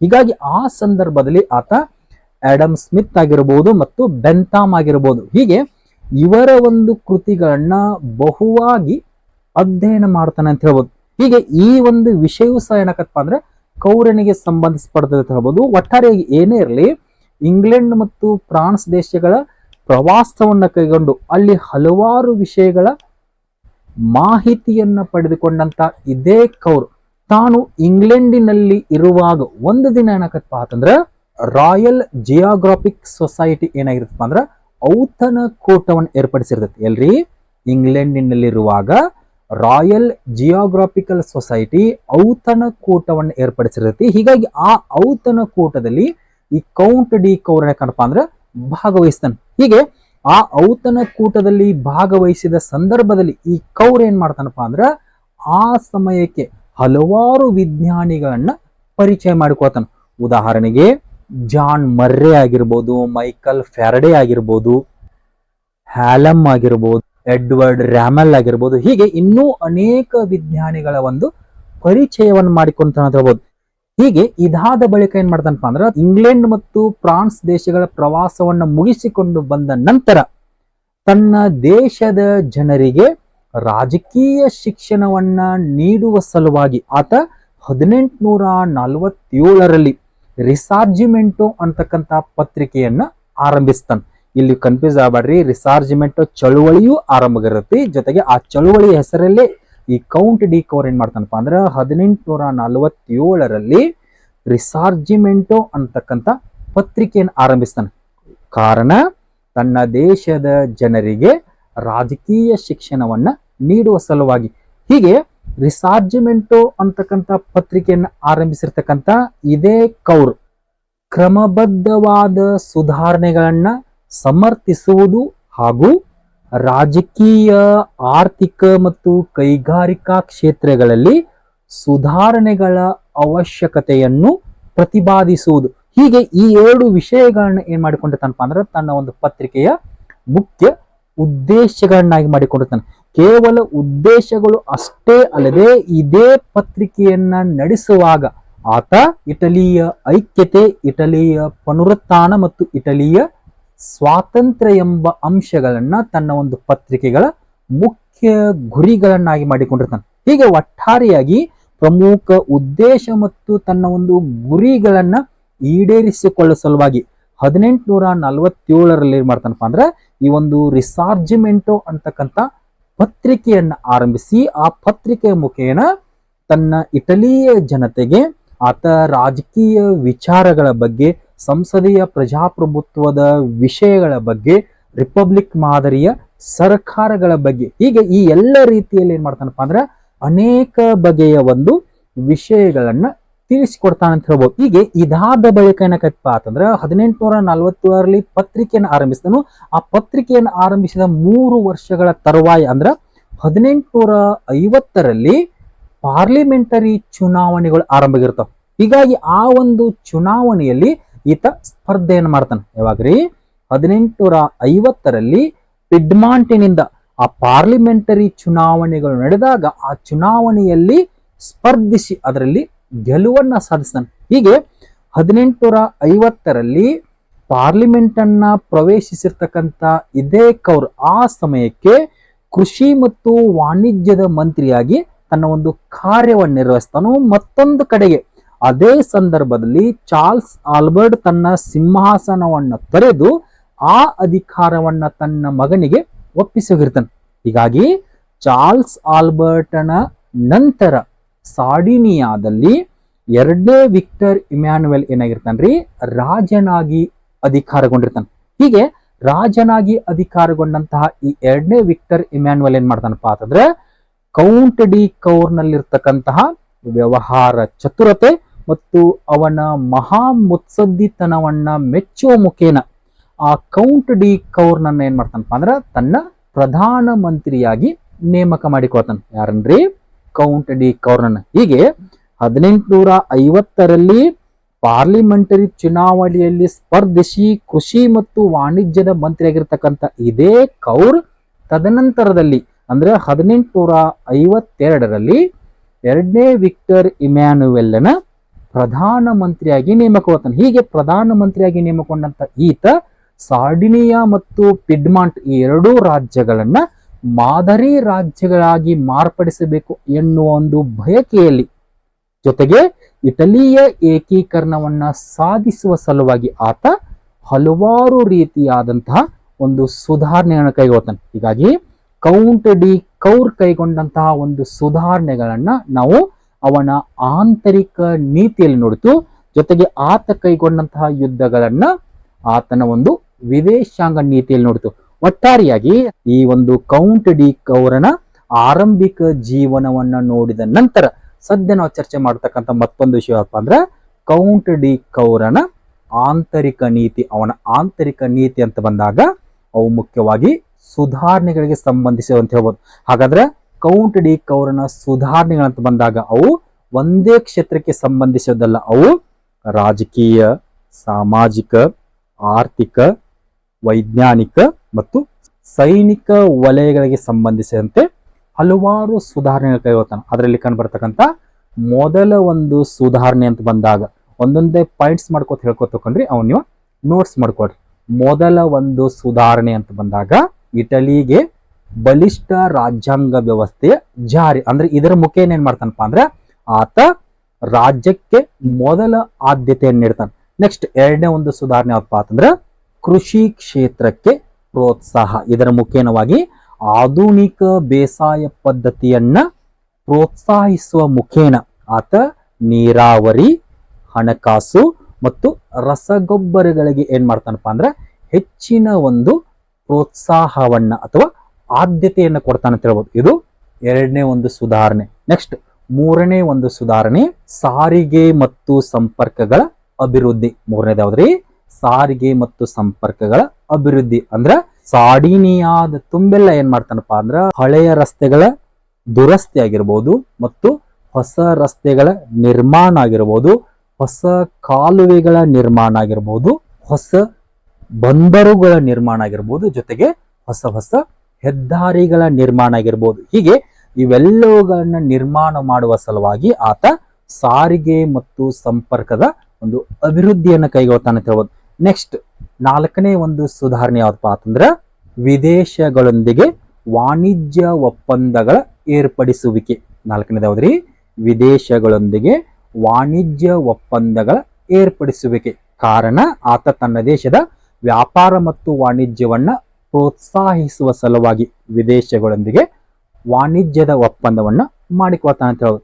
ನೆಕ್ಸ್ಟ್ ಐದನೇ ಒಂದು ಒಪ್ಪಂದ ರೈಲ್ವೆಗಳ ನಿರ್ಮಾಣ. ಐದನೇದು ಯಾವ್ದ್ರಿ? ರೈಲ್ವೆಗಳ ನಿರ್ಮಾಣ. ಈ ಸಂದರ್ಭದಲ್ಲಿ ಟ್ಯೂರಿನ್ ಮತ್ತು ಜಿನಿವಾ ನಗರಗಳ ಮಧ್ಯೆ ಏನ್ ಮಾಡ್ತಾನಪ್ಪ ಅಂದ್ರೆ ಹೊಸ ರೈಲ್ವೆ ಹಳಿಯನ್ನ ಆರಂಭಿಸ್ತಾನೆ ಅಂತ ಹೇಳ್ಬೋದು. ನೆಕ್ಸ್ಟ್ ಕೈಗಾರಿಕೆಗಳಿಗೆ ಪ್ರೋತ್ಸಾಹ. ಮತ್ತೊಂದು ಸುಧಾರಣೆ ಯಾವ್ದ್ರಿ? ಕೈಗಾರಿಕೆಗಳಿಗೆ ಪ್ರೋತ್ಸಾಹ. ಅಂದ್ರ ತನ್ನ ರಾಜ್ಯದ ಆದಾಯ ಮೂಲಗಳನ್ನ ಹೆಚ್ಚಿಸಿಕೊಳ್ಳುವ ಸಲುವಾಗಿ ಆತ ಕೈಗಾರಿಕಾ ಕ್ಷೇತ್ರಕ್ಕೆ ಹೆಚ್ಚಿನ ಪ್ರೋತ್ಸಾಹ ನೀಡ್ತಾನೆ ಅಂತ ಹೇಳ್ಬೋದು. ನೆಕ್ಸ್ಟ್ ಮತ್ತೊಂದು ಸುಧಾರಣೆ ಯಾವಪ್ಪ ಅಂದ್ರೆ ಉಳಿಗಮಾನ್ಯ ಪದ್ಧತಿ ಮತ್ತು ಸವಲತ್ತು ವರ್ಗಗಳ ರದ್ದು. ನೆಕ್ಸ್ಟ್ ಯಾವ್ದ್ರಿ? ಉಳಿಗಮಾನ್ಯ ಪದ್ಧತಿ ಮತ್ತು ಸವಲತ್ತು ಹೊಂದಿದ ವರ್ಗಗಳ ರದ್ದು. ಕಾರಣ ಪ್ರಜಾಪ್ರಭುತ್ವ ವ್ಯವಸ್ಥೆಯಲ್ಲಿ ಆತ ನಂಬಿಕೆಯನ್ನು ಹೊಂದಿದ್ದ ಕಾರಣಕ್ಕಾಗಿ ವಿಶೇಷ ಸವಲತ್ತುಗಳನ್ನು ರದ್ದುಪಡಿಸಿ ಎಲ್ಲರಿಗೂ ಸಮಾನ ಅವಕಾಶ ಮತ್ತು ಸಮಾನ ಸವಲತ್ತುಗಳನ್ನು ಕೊಡುವ ಸಲುವಾಗಿ ಈ ಒಂದು ಸುಧಾರಣೆಯನ್ನು ಕೈಗೊಳ್ತಾ ಅಂತ ಹೇಳ್ಬೋದು. ನೆಕ್ಸ್ಟ್ ಮತ್ತೊಂದು ಸುಧಾರಣೆ ಯಾವಪ್ಪ ಅಂದ್ರೆ ಸಂಸದೀಯ ಸರ್ಕಾರದ ಸ್ಥಾಪನೆ. ಯಾವ್ದ್ರಿ? ಸಂಸದೀಯ ಸರ್ಕಾರದ ಸ್ಥಾಪನೆ. ಕಾರಣ ಆತ ಇಂಗ್ಲೆಂಡಿಗೆ ಹೋದಂತ ಸಂದರ್ಭದಲ್ಲಿ ಇಂಗ್ಲೆಂಡಿನ ಪಾರ್ಲಿಮೆಂಟರಿ ಗೌರ್ಮೆಂಟ್ ಅನ್ನ ಬಹುವಾಗಿ ಮೆಚ್ಚಿಕೊಂಡಿರ್ತಾನೆ. ಈ ಕಾರಣಕ್ಕಾಗಿ ಆತ ತನ್ನ ರಾಜ್ಯದಲ್ಲಿಯೂ ಕೂಡ ಏನ್ ಮಾಡ್ತಾನ್ರಿ?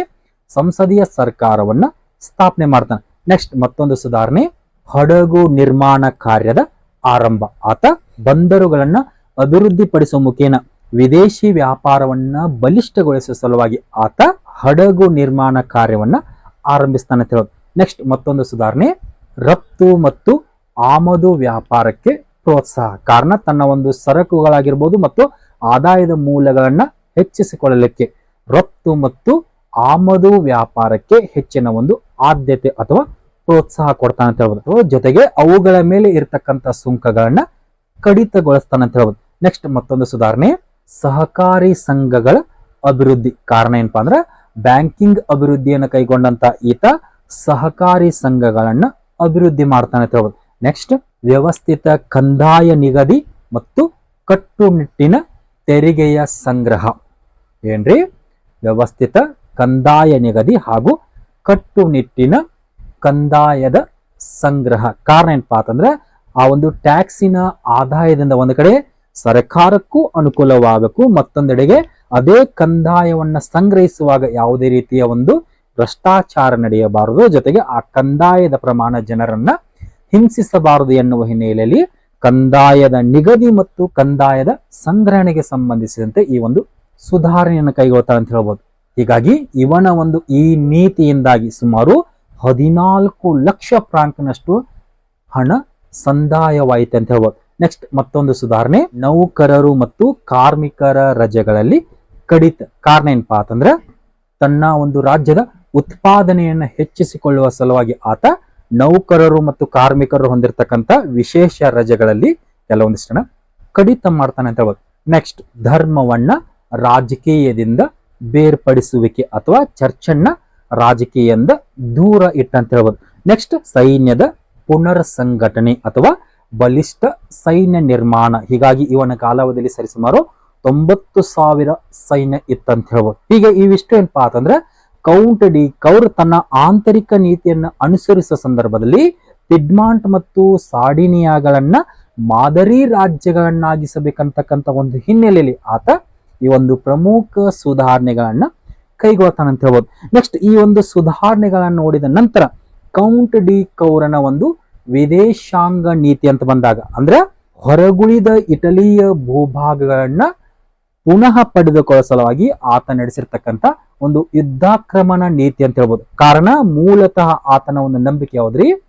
ಯುದ್ಧ ಮತ್ತು ರಾಜನೀತಿ. ಅಂದ್ರೆ ವಿದೇಶಿಗರ ಸಹಾಯ ಮುಖೇನ ನಾವು ಇಟಲಿಯ ಏಕೀಕರಣವನ್ನ ಸಾಧಿಸಬಹುದಂತ ತಿಳ್ಕೊಂಡಿರ್ತಾನೆ. ಹೀಗಾಗಿ ಈ ಹಿನ್ನೆಲೆಯಲ್ಲಿ ಕೌಂಟ್ ಡಿ ಕೌರನ ಒಂದು ವಿದೇಶಾಂಗ ನೀತಿ ಅಂತ ಬಂದಾಗ ಈ ಮುಂಚೆ ಚರ್ಚೆ ಮಾಡಿದಂತೆ ಆತ ಗುಪ್ತ ಸಂಘಗಳನ್ನ ಸ್ಥಾಪಿಸುವುದಾಗಲಿ, ಭಾಷಣಗಳನ್ನ ಮಾಡುವುದಾಗಲಿ, ಲೇಖನಿಗಳನ್ನ ಬರೆಯುವುದಾಗಲಿ ಏಕೀಕರಣ ಸಾಧ್ಯವಿಲ್ಲ ಅಂತ ಹೇಳ್ತಾನೆ. ಹೀಗಾಗಿ ಏಕೀಕರಣವನ್ನ ಸಾಧಿಸಬೇಕಾದರೆ ನಾವು ವಿದೇಶಿಗಳ ಸಹಾಯ ಪಡ್ಕೋಬೇಕಂತ ಹೇಳ್ತಾನೆ. ಜೊತೆಗೆ ಸರಳವಾದ ಕಾವ್ಯ ರಚನೆಗಿಂತ ಇಟಲಿಯನ್ನ ಸುಲಭವಾಗಿ ಏಕೀಕರಣಗೊಳಿಸಬಹುದು ಅಂತಕ್ಕಂಥ ಒಂದು ಬಲವಾದ ನಂಬಿಕೆ ಇರುತ್ತೆ. ಹೀಗಾಗಿ ಈ ಒಂದು ಹಿನ್ನೆಲೆಯಲ್ಲಿ ಕೌಂಟ್ ಡಿ ಕೌರ್ ಏನ್ ಮಾಡ್ತಾನಪ್ಪ ಅಂದ್ರೆ ತನ್ನ ಒಂದು ರಾಜತಾಂತ್ರಿಕ ಯಶಸ್ಸನ್ನ ಸಾಧಿಸುವ ಹಿನ್ನೆಲೆಯಲ್ಲಿ ಯುದ್ಧ ಮತ್ತು ರಾಜನೀತಿ ಅಂತಹ ನೀತಿಯನ್ನ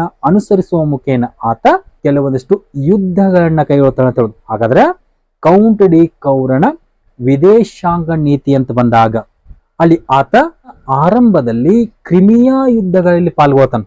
ಇಲ್ಲಿ ಕ್ರಿಮಿಯಾ ಯುದ್ಧಕ್ಕೂ ಮತ್ತು ಕೌರನಿಗೂ ಯಾವುದೇ ಸಂಬಂಧ ಇರುವುದಿಲ್ಲ. ಆದರೂ ಕೂಡ ತನಗೆ ಸಂಬಂಧ ಇರದೇ ಇರತಕ್ಕಂತಹ ಒಂದು ಯುದ್ಧದಲ್ಲಿ ಈ ಕೌರ್ ಭಾಗಿಯಾಕನ್. ಯಾಕೆ ಭಾಗಿಯಾಕನಪ್ಪ ಅಂತಂದ್ರೆ ಈ ಸಂದರ್ಭದಲ್ಲಿ ಕೌರ್ ಏನ್ ಮಾಡ್ತಾನಪ್ಪ ಅಂತಂದ್ರೆ ಮಾಸ್ಟರ್ ಸ್ಟ್ರೋಕ್ ಪಾಲಿಸಿಯನ್ನ ಅನುಸರಿಸ್ತಾನೆ. ಮಾಸ್ಟರ್ ಸ್ಟ್ರೋಕ್ ಪಾಲಿಸಿ ಅಂದ್ರೆ ಏನ್ರಿ? ಮಹಾ ಚಾತುರ್ಯದಿಂದ ಕೂಡಿರ್ತಕ್ಕಂಥ ಒಂದು ಜಾಣತನದ ಪೆಟ್ಟು.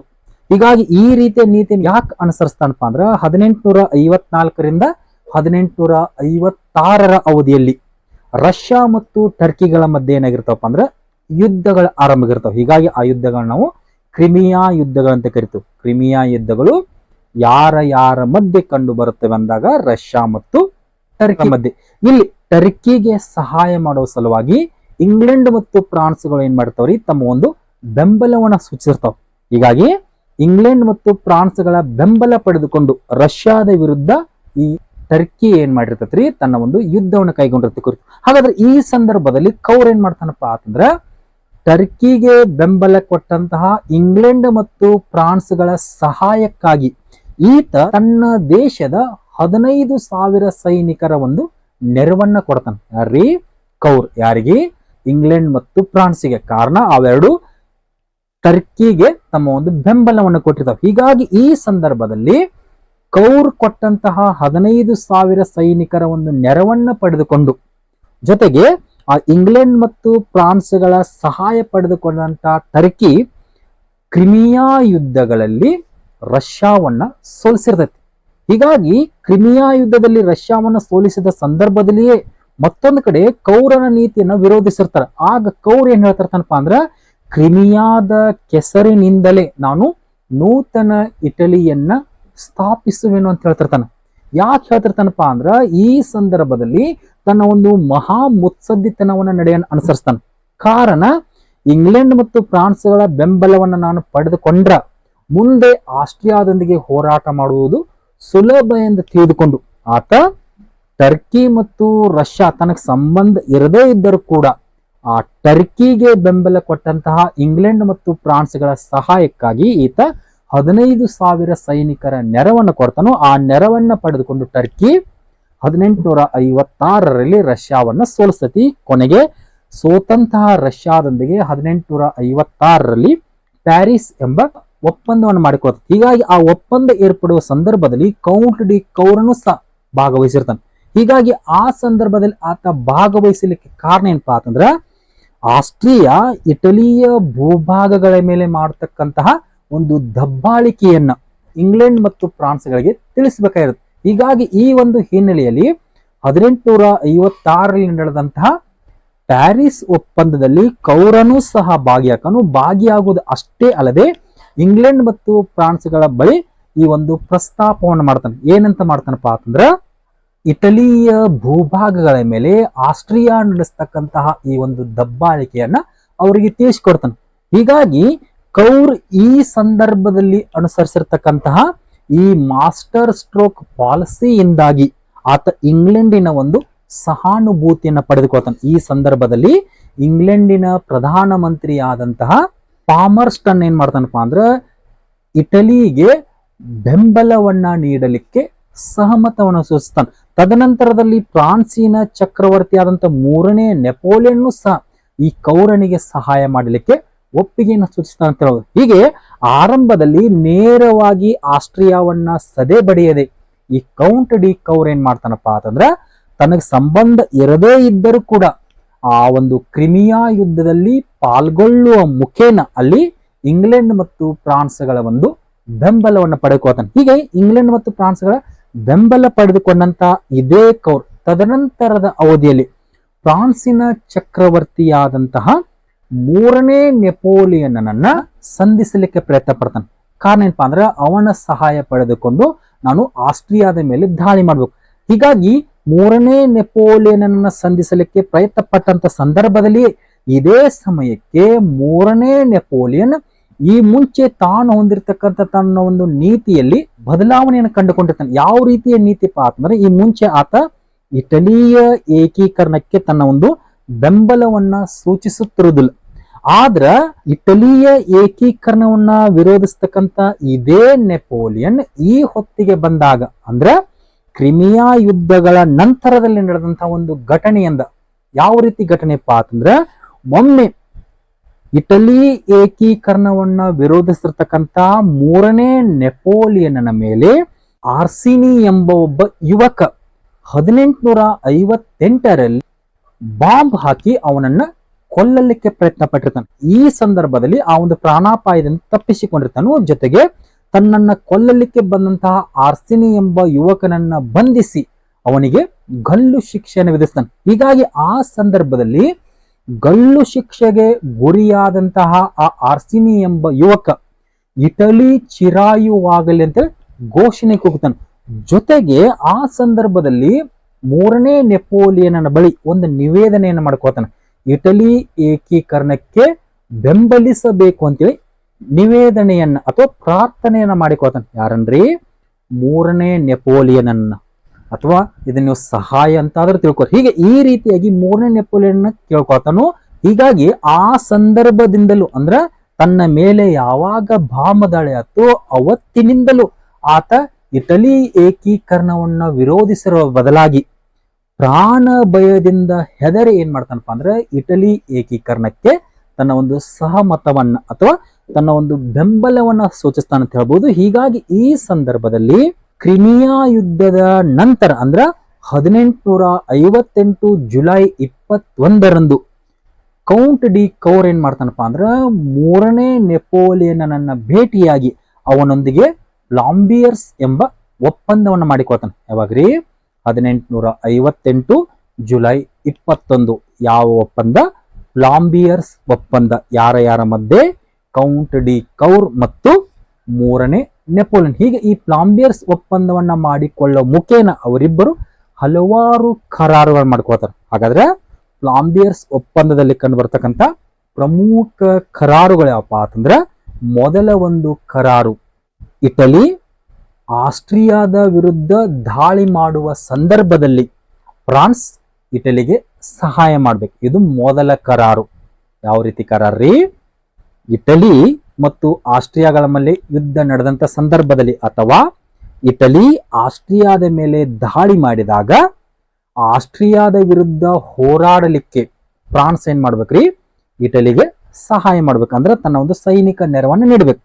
ಇದು ಮೊದಲ ಕರಾರು. ಇನ್ನು ಈ ಕರಾರಿಗೆ ಪ್ರತಿಯಾಗಿ ಅಂದ್ರೆ ಫ್ರಾನ್ಸ್ ಇಟಲಿಗೆ ಸಹಾಯ ಮಾಡಿದ್ದೇ ಆದ್ರ ಇಟಲಿ ತನ್ನ ಬಳಿ ಇರತಕ್ಕಂತಹ ನೈಸ್ ಮತ್ತು ಸವಾಯ್ ಪ್ರದೇಶಗಳನ್ನ ಫ್ರಾನ್ಸ್ಗೆ ಬಿಟ್ಟು ಕೊಡ್ಬೇಕು. ಇದು ಎರಡನೇ ಕರಾರು. ನೆಕ್ಸ್ಟ್ ಮೂರನೇ ಒಂದು ಕರಾರು, ಪೋಪನ ಅಧ್ಯಕ್ಷತೆಯಲ್ಲಿ ಇಟಲಿಯ ರಾಜ್ಯಗಳು ಸೇರಿಕೊಂಡು ಒಂದು ಒಕ್ಕೂಟವನ್ನ ರಚಿಸಿಕೊಳ್ಬೇಕು. ಇದು ಮೂರನೇ ಕರಾರು. ನೆಕ್ಸ್ಟ್ ನಾಲ್ಕನೇ ಒಂದು ಕರಾರು, ಈ ಮುಂಚೆ ನೋಡಿದಂತೆ ಯಾರ್ರಿ? ಎರಡನೇ ವಿಕ್ಟರ್ ಇಮ್ಯಾನ್ಯುಯಲ್ ತನ್ನ ಮಗಳಾದಂತ ಕ್ಲಾಟ್ಲೈಡ್ ಎಂಬುವಳನ್ನ ಮೂರನೇ ನೆಪೋಲಿಯನ್ನ ದಾಯಾದಿಯಾದಂತಹ ವಿಕ್ಟರ್ ಜೇರೋಮನಿಗೆ ಕೊಟ್ಟು ವಿವಾಹ ಮಾಡ್ಬೇಕು. ಹೀಗೆ ಈ ರೀತಿಯ 4 ಪ್ರಮುಖ ಕರಾರುಗಳನ್ನ ಏನ್ ಮಾಡ್ತಾರ್ರಿ? ಫ್ಲಾಂಬಿಯರ್ಸ್ ಎಂಬ ಒಪ್ಪಂದದಲ್ಲಿ ಮಾಡ್ಕೊಳ್ತಾರೆ. ಹೀಗೆ ಈ ಒಂದು ಒಪ್ಪಂದ ಏರ್ಪಟ್ಟ ನಂತರ ಇದೇ ಹೊತ್ತಿಗೆ ಈ ಸುದ್ದಿಯನ್ನ ತಿಳಿದಂತಹ ಆಸ್ಟ್ರಿಯಾ ಏನ್ ಮಾಡದಪ್ಪ ಅಂತಂದ್ರ ಸಾರ್ಡಿನಿಯಾಕ್ ಒಂದು ಆದೇಶ ಮಾಡತ್. ಯಾಕೆ ಆದೇಶ ಮಾಡತ್ತಪ್ಪ ಅಂದ್ರೆ, ಯಾವುದೇ ಸಂದರ್ಭದಲ್ಲಾದರೂ ಇಟಲಿಯನ್ನ ಮೇಲೆ ದಾಳಿ ಮಾಡಬಹುದು ಅಂತೇಳಿ ಆಸ್ಟ್ರಿಯಾಕ್ ಗೊತ್ತಾಗತ್ತೆ. ಹೀಗಾಗಿ ಸುದ್ದಿ ತಿಳಿದಂತಹ ಆಸ್ಟ್ರಿಯಾ ಏನ್ ಮಾಡದಪ್ಪ ಅಂತಂದ್ರ ಸಾರ್ಡಿನಿಯಾಗ ಆದೇಶ ಮಾಡತ್. ಅಂದ್ರೆ ಎರಡನೇ ವಿಕ್ಟರ್ ಇಮ್ಯಾನ್ಯುಯಲ್ಗೆ ಏನಂತ ಆದೇಶ ಮಾಡದಪ್ಪ ಅಂದ್ರ, ನೀನು ನಿಮ್ಮ ಸೈನ್ಯವನ್ನ ಕಡಿತಗೊಳಿಸಬೇಕು, ಅಂದ್ರೆ ನೀವು ನಿಶಸ್ತ್ರೀಕರಣ ಹೊಂದಬೇಕಂತೇಳಿ ಆದೇಶ ಮಾಡತ್. ಯಾವ್ದ್ರಿ? ಆಸ್ಟ್ರಿಯಾ. ಯಾರಿಗೆ? ಸಾರ್ಡಿನಿಯಾಕ್. ಹೀಗೆ ಸಾರ್ಡಿನಿಯಾಕ್ಕೆ ಆಸ್ಟ್ರಿಯಾ ಆದೇಶ ಮಾಡಿದಾಗ ಇದನ್ನ ಸಾರ್ಡಿನಿಯಾ ಒಪ್ಪಿಕೊಳ್ಳುವುದರ ಬದಲಾಗಿ ವಿರೋಧ ಮಾಡುತ್ತೆ. ಹೀಗಾಗಿ ಆಸ್ಟ್ರಿಯಾದ ನಿಶಸ್ತ್ರೀಕರಣದ ಆದೇಶವನ್ನ ಸಾರ್ಡಿನಿಯಾ ವಿರೋಧಿಸಿದ ಹಿನ್ನೆಲೆಯಲ್ಲಿ ಆಸ್ಟ್ರಿಯಾದೊಂದಿಗೆ ಏನಾಕಪ್ಪ ಅಂದ್ರೆ 2 ಯುದ್ಧಗಳು ಆರಂಭಕ್ಕವು. ಆ 2 ಯುದ್ಧಗಳು 1859 ಜೂನ್ 4 ಮತ್ತು ಜೂನ್ 24ರಂದು ಕಂಡು ಬರ್ತಾವ ಅಂತ ಹೇಳ್ಬೋದು. ಆ ಯುದ್ಧಗಳು ಯಾವಪ್ಪ ಅಂತಂದ್ರೆ, ಒಂದು ಮೆಜೆಂಟಾ, 2 ಸಾಲ್ಫೆರಿನೋ. ಹಾಗಾದ್ರೆ ಈ ಮೆಜೆಂಟಾ ಮತ್ತು ಸಾಲ್ಫೆರಿನೋ ಯುದ್ಧಗಳು ನಡೆಯೋಕ್ಕಿಂತ ಮುಂಚೆ ಈ ಹೊತ್ತಿಗೆ ಆಸ್ಟ್ರಿಯಾದ ನಿಶಸ್ತ್ರೀಕರಣ ಆದೇಶವನ್ನ ಸಾರ್ಡಿನಿಯಾ ತಿರಸ್ಕರಿಸಿದ ಸಂದರ್ಭದಲ್ಲಿ ಕೌರ್ ಈ ಹೊತ್ತಿಗೆ ಒಂದು ಮಾತನ್ನ ಹೇಳ್ತಾನೆ. ಏನಂತ ಹೇಳ್ತಾನಪ್ಪ ಅಂತಂದ್ರ, ದಾಳವನ್ನು ಎಸೆದಾಗಿದೆ, ಅದರಿಂದ ನೂತನ ಇತಿಹಾಸ ನಿರ್ಮಾಣವಾಗಲಿದೆ ಅಂತ ತನ್ನ ಒಂದು ಹೇಳಿಕೆಯನ್ನು ಕೊಡ್ತಾನೆ. ಯಾರ್ರೀ? Count de Cavour. ಹೀಗೆ ಈ ಹೇಳಿಕೆಯನ್ನು ಕೊಟ್ಟ ನಂತರ ಈ ಹೊತ್ತಿಗೆ ಆಸ್ಟ್ರಿಯಾ ಮತ್ತು ಸಾರ್ಡಿನಿಯಾದ ಮಧ್ಯೆ ಯುದ್ಧಗಳ ಆರಂಭಕ್ಕೂ. ಅದರಲ್ಲಿ ಮೊದಲ ಯುದ್ಧ ಅಂತ ಬಂದಾಗ 1859 ಜೂನ್ 4ರಂದು ಮೆಜೆಂಟೋ ಎಂಬಲ್ಲಿ ಏನಾಕತ್ತಪ್ಪ ಅಂದ್ರೆ ಒಂದು ಯುದ್ಧ ಆರಂಭಕತಿ.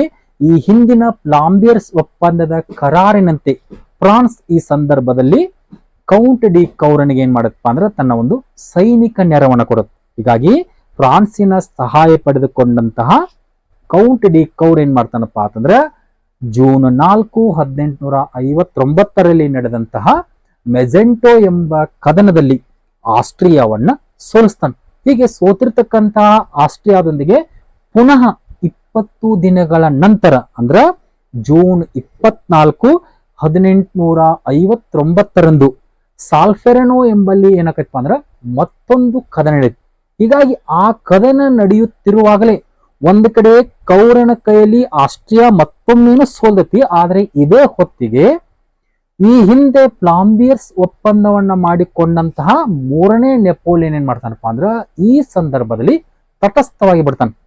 ಮೊದಲ ಮೆಜೆಂಟೋ ಯುದ್ಧ ನಡೆಯುವಾಗ ಸೈನಿಕ ಬೆಂಬಲವನ್ನು ನೀಡಿದ್ದ, ಆದ್ರೆ ಪುನಃ ಜೂನ್ ಜೂನ್ 24, 1859 ಸಾಲ್ಫೆರನೋ ಎಂಬಲ್ಲಿ ಕದನ ನಡೆಯುವಾಗ ಇಲ್ಲಿಯೂ ಕೂಡ ನೆಪೋಲಿಯನ್ ಏನ್ ಮಾಡಬೇಕಿತ್ರಿ, ತನ್ನ ಒಂದು ಸೈನಿಕ ನೆರವನ್ನು ನೀಡಬೇಕಾಯ್ತು. ಆದ್ರೆ ಈ ಸಂದರ್ಭದಲ್ಲಿ 3ನೇ ನೆಪೋಲಿಯನ್ ಏನ್ ಮಾಡ್ತಾನ್ರಿ, ತಟಸ್ಥವಾಗಿ ಬಿಡ್ತಾನೆ.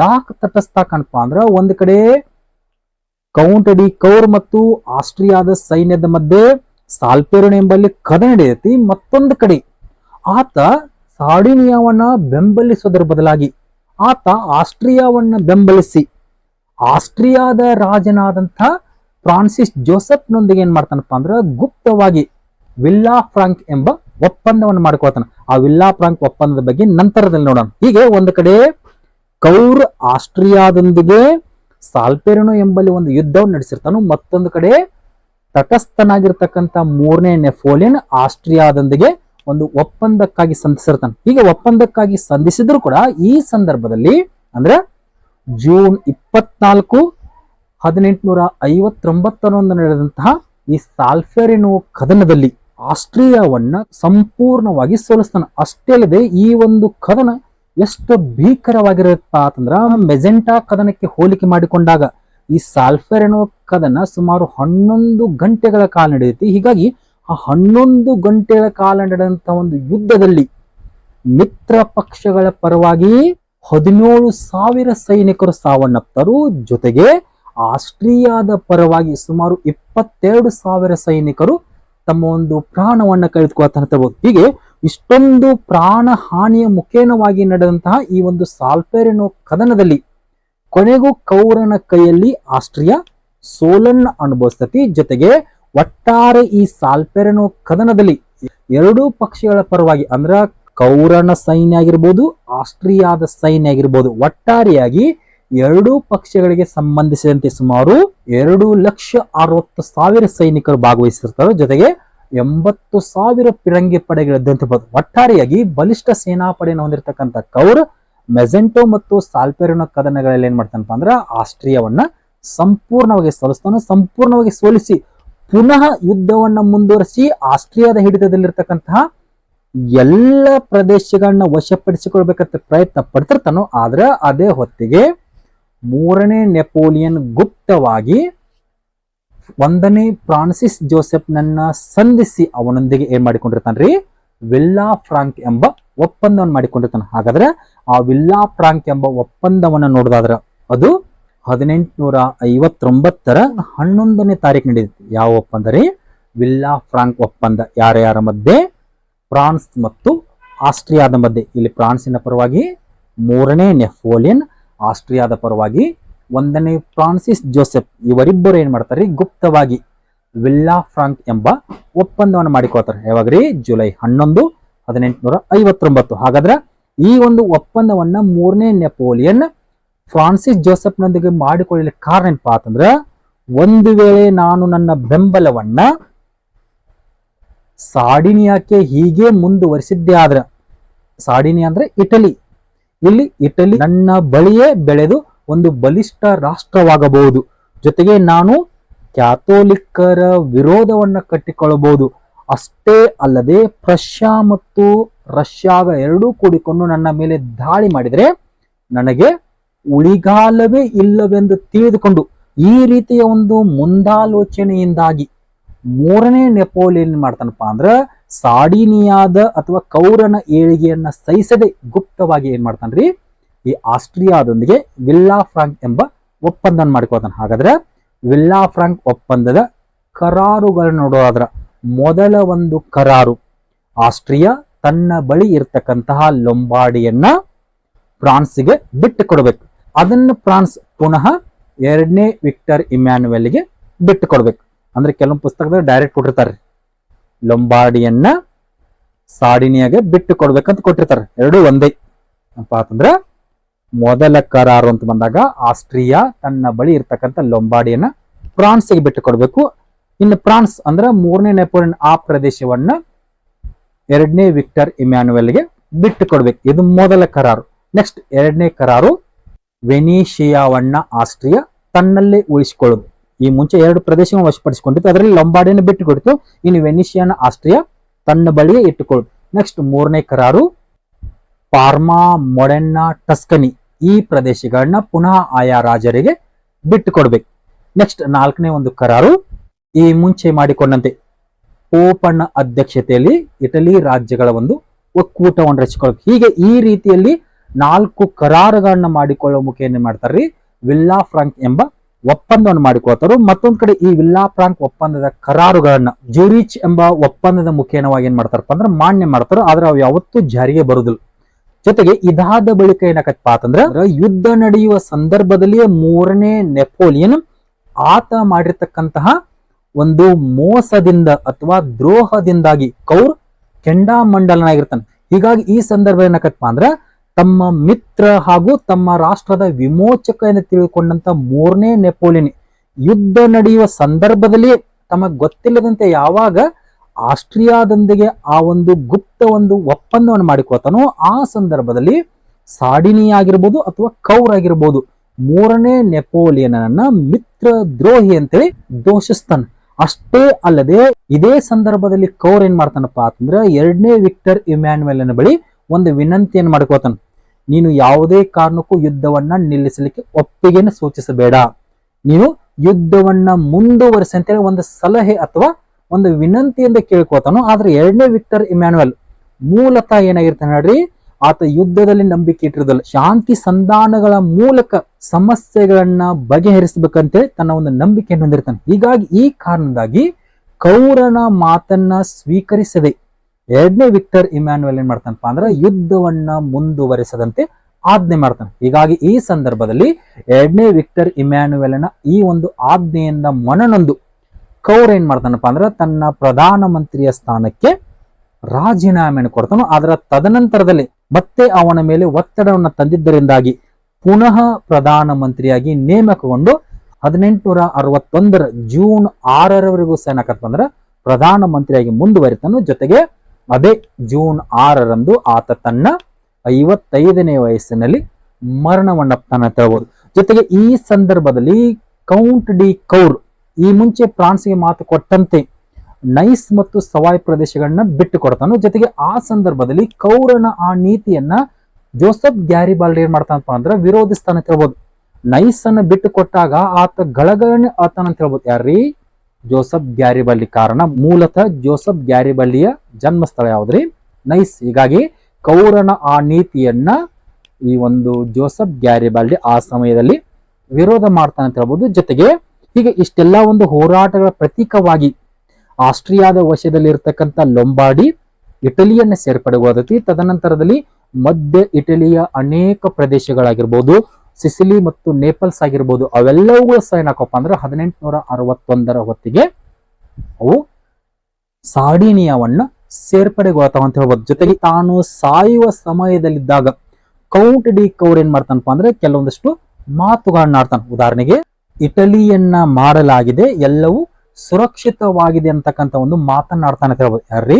Count de Cavour. ಜೊತೆಗೆ ಕೆಲವೊಂದಷ್ಟು ಹಿತ ನುಡಿಗಳನ್ನು ಸಹ ಆಡ್ತಾನೆ ಅಂತ ಹೇಳ್ಬೋದು. ಉದಾಹರಣೆಗೆ, ನಾನು ಸಂಸತ್ ಅಧಿಕಾರಕ್ಕೆ ಎಂದೂ ಮೋಸ ಮಾಡುವುದಿಲ್ಲ, ಏಕೆಂದರೆ ನಾನು ಬದುಕಿರುವವರೆಗೂ ನಾನು ನಂಬಿದ ತತ್ವಗಳನ್ನು ಎಂದಿಗೂ ನಿರಾಕರಿಸುವುದಿಲ್ಲ. ಅಷ್ಟೇ ಅಲ್ಲದೆ ನಾನು ಸ್ವಾತಂತ್ರ್ಯ ಮಾತೆಯ ಪುತ್ರ, ನಾನು ಇವತ್ತು ಏನಾಗಿರುವೆನೋ ಅದಕ್ಕೆಲ್ಲವೂ ಕಾರಣ ಅವಳೇ ಅಂತ ಹೇಳ್ತಾನೆ. ಹೀಗೆ ಸಂಸದೀಯ ಪ್ರಜಾಪ್ರಭುತ್ವ ಆಗಿರ್ಬೋದು ಮತ್ತು ತನ್ನ ದೇಶದ ಮೇಲೆ ಅಪಾರವಾದಂತಹ ಒಂದು ಭಕ್ತಿಯನ್ನು ಹೊಂದಿರ್ತಾನೆ ಅಂತ ಹೇಳೋದು. ಹೀಗೆ ಕೌಂಟ್ ಡಿ ಕೌರನ ಕಾಲಾವಧಿಯಲ್ಲಿ ಲೊಂಬಾರ್ಡಿ ಯಾವಾಗ ಸಾರ್ಡಿನಿಯಾವನ್ನ ಸೇರ್ಪಡೆಗೊಳ್ತೈತೋ ಅದರಿಂದ ಪ್ರೇರಿತಗೊಂಡಂತಹ, ಅಂದ್ರೆ ಯಾವ ರೀತಿ ರೀ, ಮ್ಯಾಜೆಂಟೋ ಮತ್ತು ಸಾಲ್ಫೆರನೋ ಕದನಗಳಲ್ಲಿ ಆಸ್ಟ್ರಿಯಾವನ್ನ ಇಟಲಿ ಸೋಲಿಸಿದ ಸುದ್ದಿ ತಿಳಿದು ಅದರಿಂದ ಸ್ಫೂರ್ತಿಗೊಂಡಂತಹ ಮಧ್ಯ ಇಟಲಿಯ ಭೂಭಾಗಗಳು ಯಾವ್ರಿ? ಫಾರ್ಮಾ ಆಗಿರ್ಬೋದು, ಮೊಡರ್ನ್ ಆಗಿರ್ಬೋದು, ಟಸ್ಕನಿ ಆಗಿರ್ಬೋದು. ಹೀಗೆ ಈ 3 ರಾಜ್ಯಗಳ ಜನರು ಅಲ್ಲಿ ತಮ್ಮ ಮೇಲೆ ದಬ್ಬಾಳಿಕೆಯನ್ನು ಮಾಡ್ತಕ್ಕಂತಹ ಹ್ಯಾಬ್ಸ್ಬರ್ಗ್ ಮನೆತನದ ರಾಜ ಯಾರ್ರಿ? 1ನೇ ಫ್ರಾನ್ಸಿಸ್ನ ವಿರುದ್ಧ ದಂಗೆ ಹೇಳ್ತಾವ. ಹೀಗಾಗಿ 1860 ಹೊತ್ತಿಗೆ ಒಂದು ಕಡೆ ಲೊಂಬಾರ್ಡಿಯೇನೋ ಸಾರ್ಡಿನಿಯಾವನ್ನ ಸೇರ್ಪಡೆಗೊಳ್ತೈತಿ, ಮತ್ತೊಂದೆಡೆಗೆ ಅದರಿಂದ ಸ್ಫೂರ್ತಿಗೊಂಡಂತಹ ಈ ಮಧ್ಯ ಇಟಲಿಯ ಭೂಭಾಗಗಳು ಸಹ ಅಲ್ಲಿರ್ತಕ್ಕಂತಹ ರಾಜನ ವಿರುದ್ಧ ದಂಗೆ ಎದ್ದು ಅವನನ್ನ ಹೊರ ಹಾಕಿ ಬಿಡ್ತಾವ. ಹೊರ ಹಾಕುವುದು ಅಷ್ಟೇ ಅಲ್ಲದೆ ಅವುಗಳು ಸಹ ಪಿಡ್ಮಾಂಟ್ ರಾಜ್ಯವನ್ನ ಸೇರಲಿಕ್ಕೆ ಅಥವಾ ಸಾರ್ಡಿನಿಯಾ ರಾಜ್ಯವನ್ನ ಸೇರಲಿಕ್ಕೆ ತಮ್ಮ ಒಂದು ಅಭಿಪ್ರಾಯವನ್ನ ಮಂಡಿಸ್ತಾವ. ಹೀಗಾಗಿ ಆ ಸಂದರ್ಭದಲ್ಲಿ ಈ ಮಧ್ಯ ಇಟಲಿಯ ಭೂಭಾಗಗಳನ್ನ ಸೇರ್ಪಡೆಗೊಳಿಸಿಕೊಳ್ಳುವ ಸಲುವಾಗಿ ಒಂದು ಜನಮತ ಗಣನೆಯನ್ನು ನಡೆಸ್ತಾರೆ. ಹೀಗಾಗಿ ಆ ಜನಮತ ಗಣನೆಯ ಆಧಾರದ ಮೇಲೆ 1860 ಹೊತ್ತಿಗೆ ಫಾರ್ಮಾ ಆಗಿರ್ಬೋದು, ಮೊಡೆನ್ ಆಗಿರ್ಬೋದು, ಟಸ್ಕನಿ ಆಗಿರಬಹುದು, ಹೀಗೆ ಈ ಮೂರು ಪ್ರದೇಶಗಳು ಹ್ಯಾಬ್ಸ್ಬರ್ಗ್ ಮನೆತನದ ಆಳ್ವಿಕೆಯಿಂದ ಹೊರಬಂದು ಸಾರ್ಡಿನಿಯಾ ರಾಜ್ಯವನ್ನ ಸೇರ್ಪಡೆಗೊಳ್ತಾವ ಅಂತ ಹೇಳ್ಬೋದು. ಹೀಗಾಗಿ ಒಟ್ಟಾರೆಯಾಗಿ 1860 ಹೊತ್ತಿಗೆ ಒಂದು ಕಡೆ ಲೊಂಬಾರ್ಡಿ ಆಗಿರ್ಬೋದು, ನಂತರದಲ್ಲಿ ಫಾರ್ಮಾ ಆಗಿರ್ಬೋದು, ಮೊಡೆನ್ ಆಗಿರ್ಬೋದು, ಟಸ್ಕನಿ ಆಗಿರ್ಬೋದು, ಹೀಗೆ ಈ ಮುಖ್ಯ ಭೂಭಾಗಗಳೆಲ್ಲವೂ ಏನಾಕಪ್ಪ ಅಂದ್ರ ಸಾರ್ಡಿನಿಯಾದ ಹಿಡಿತಕ್ಕೆ ಬರ್ತಾವು. ಮತ್ತೊಂದೆಡೆಗೆ ಪೋಪನ ಅಧೀನಕ್ಕೆ ಒಳಪಟ್ಟಂತಹ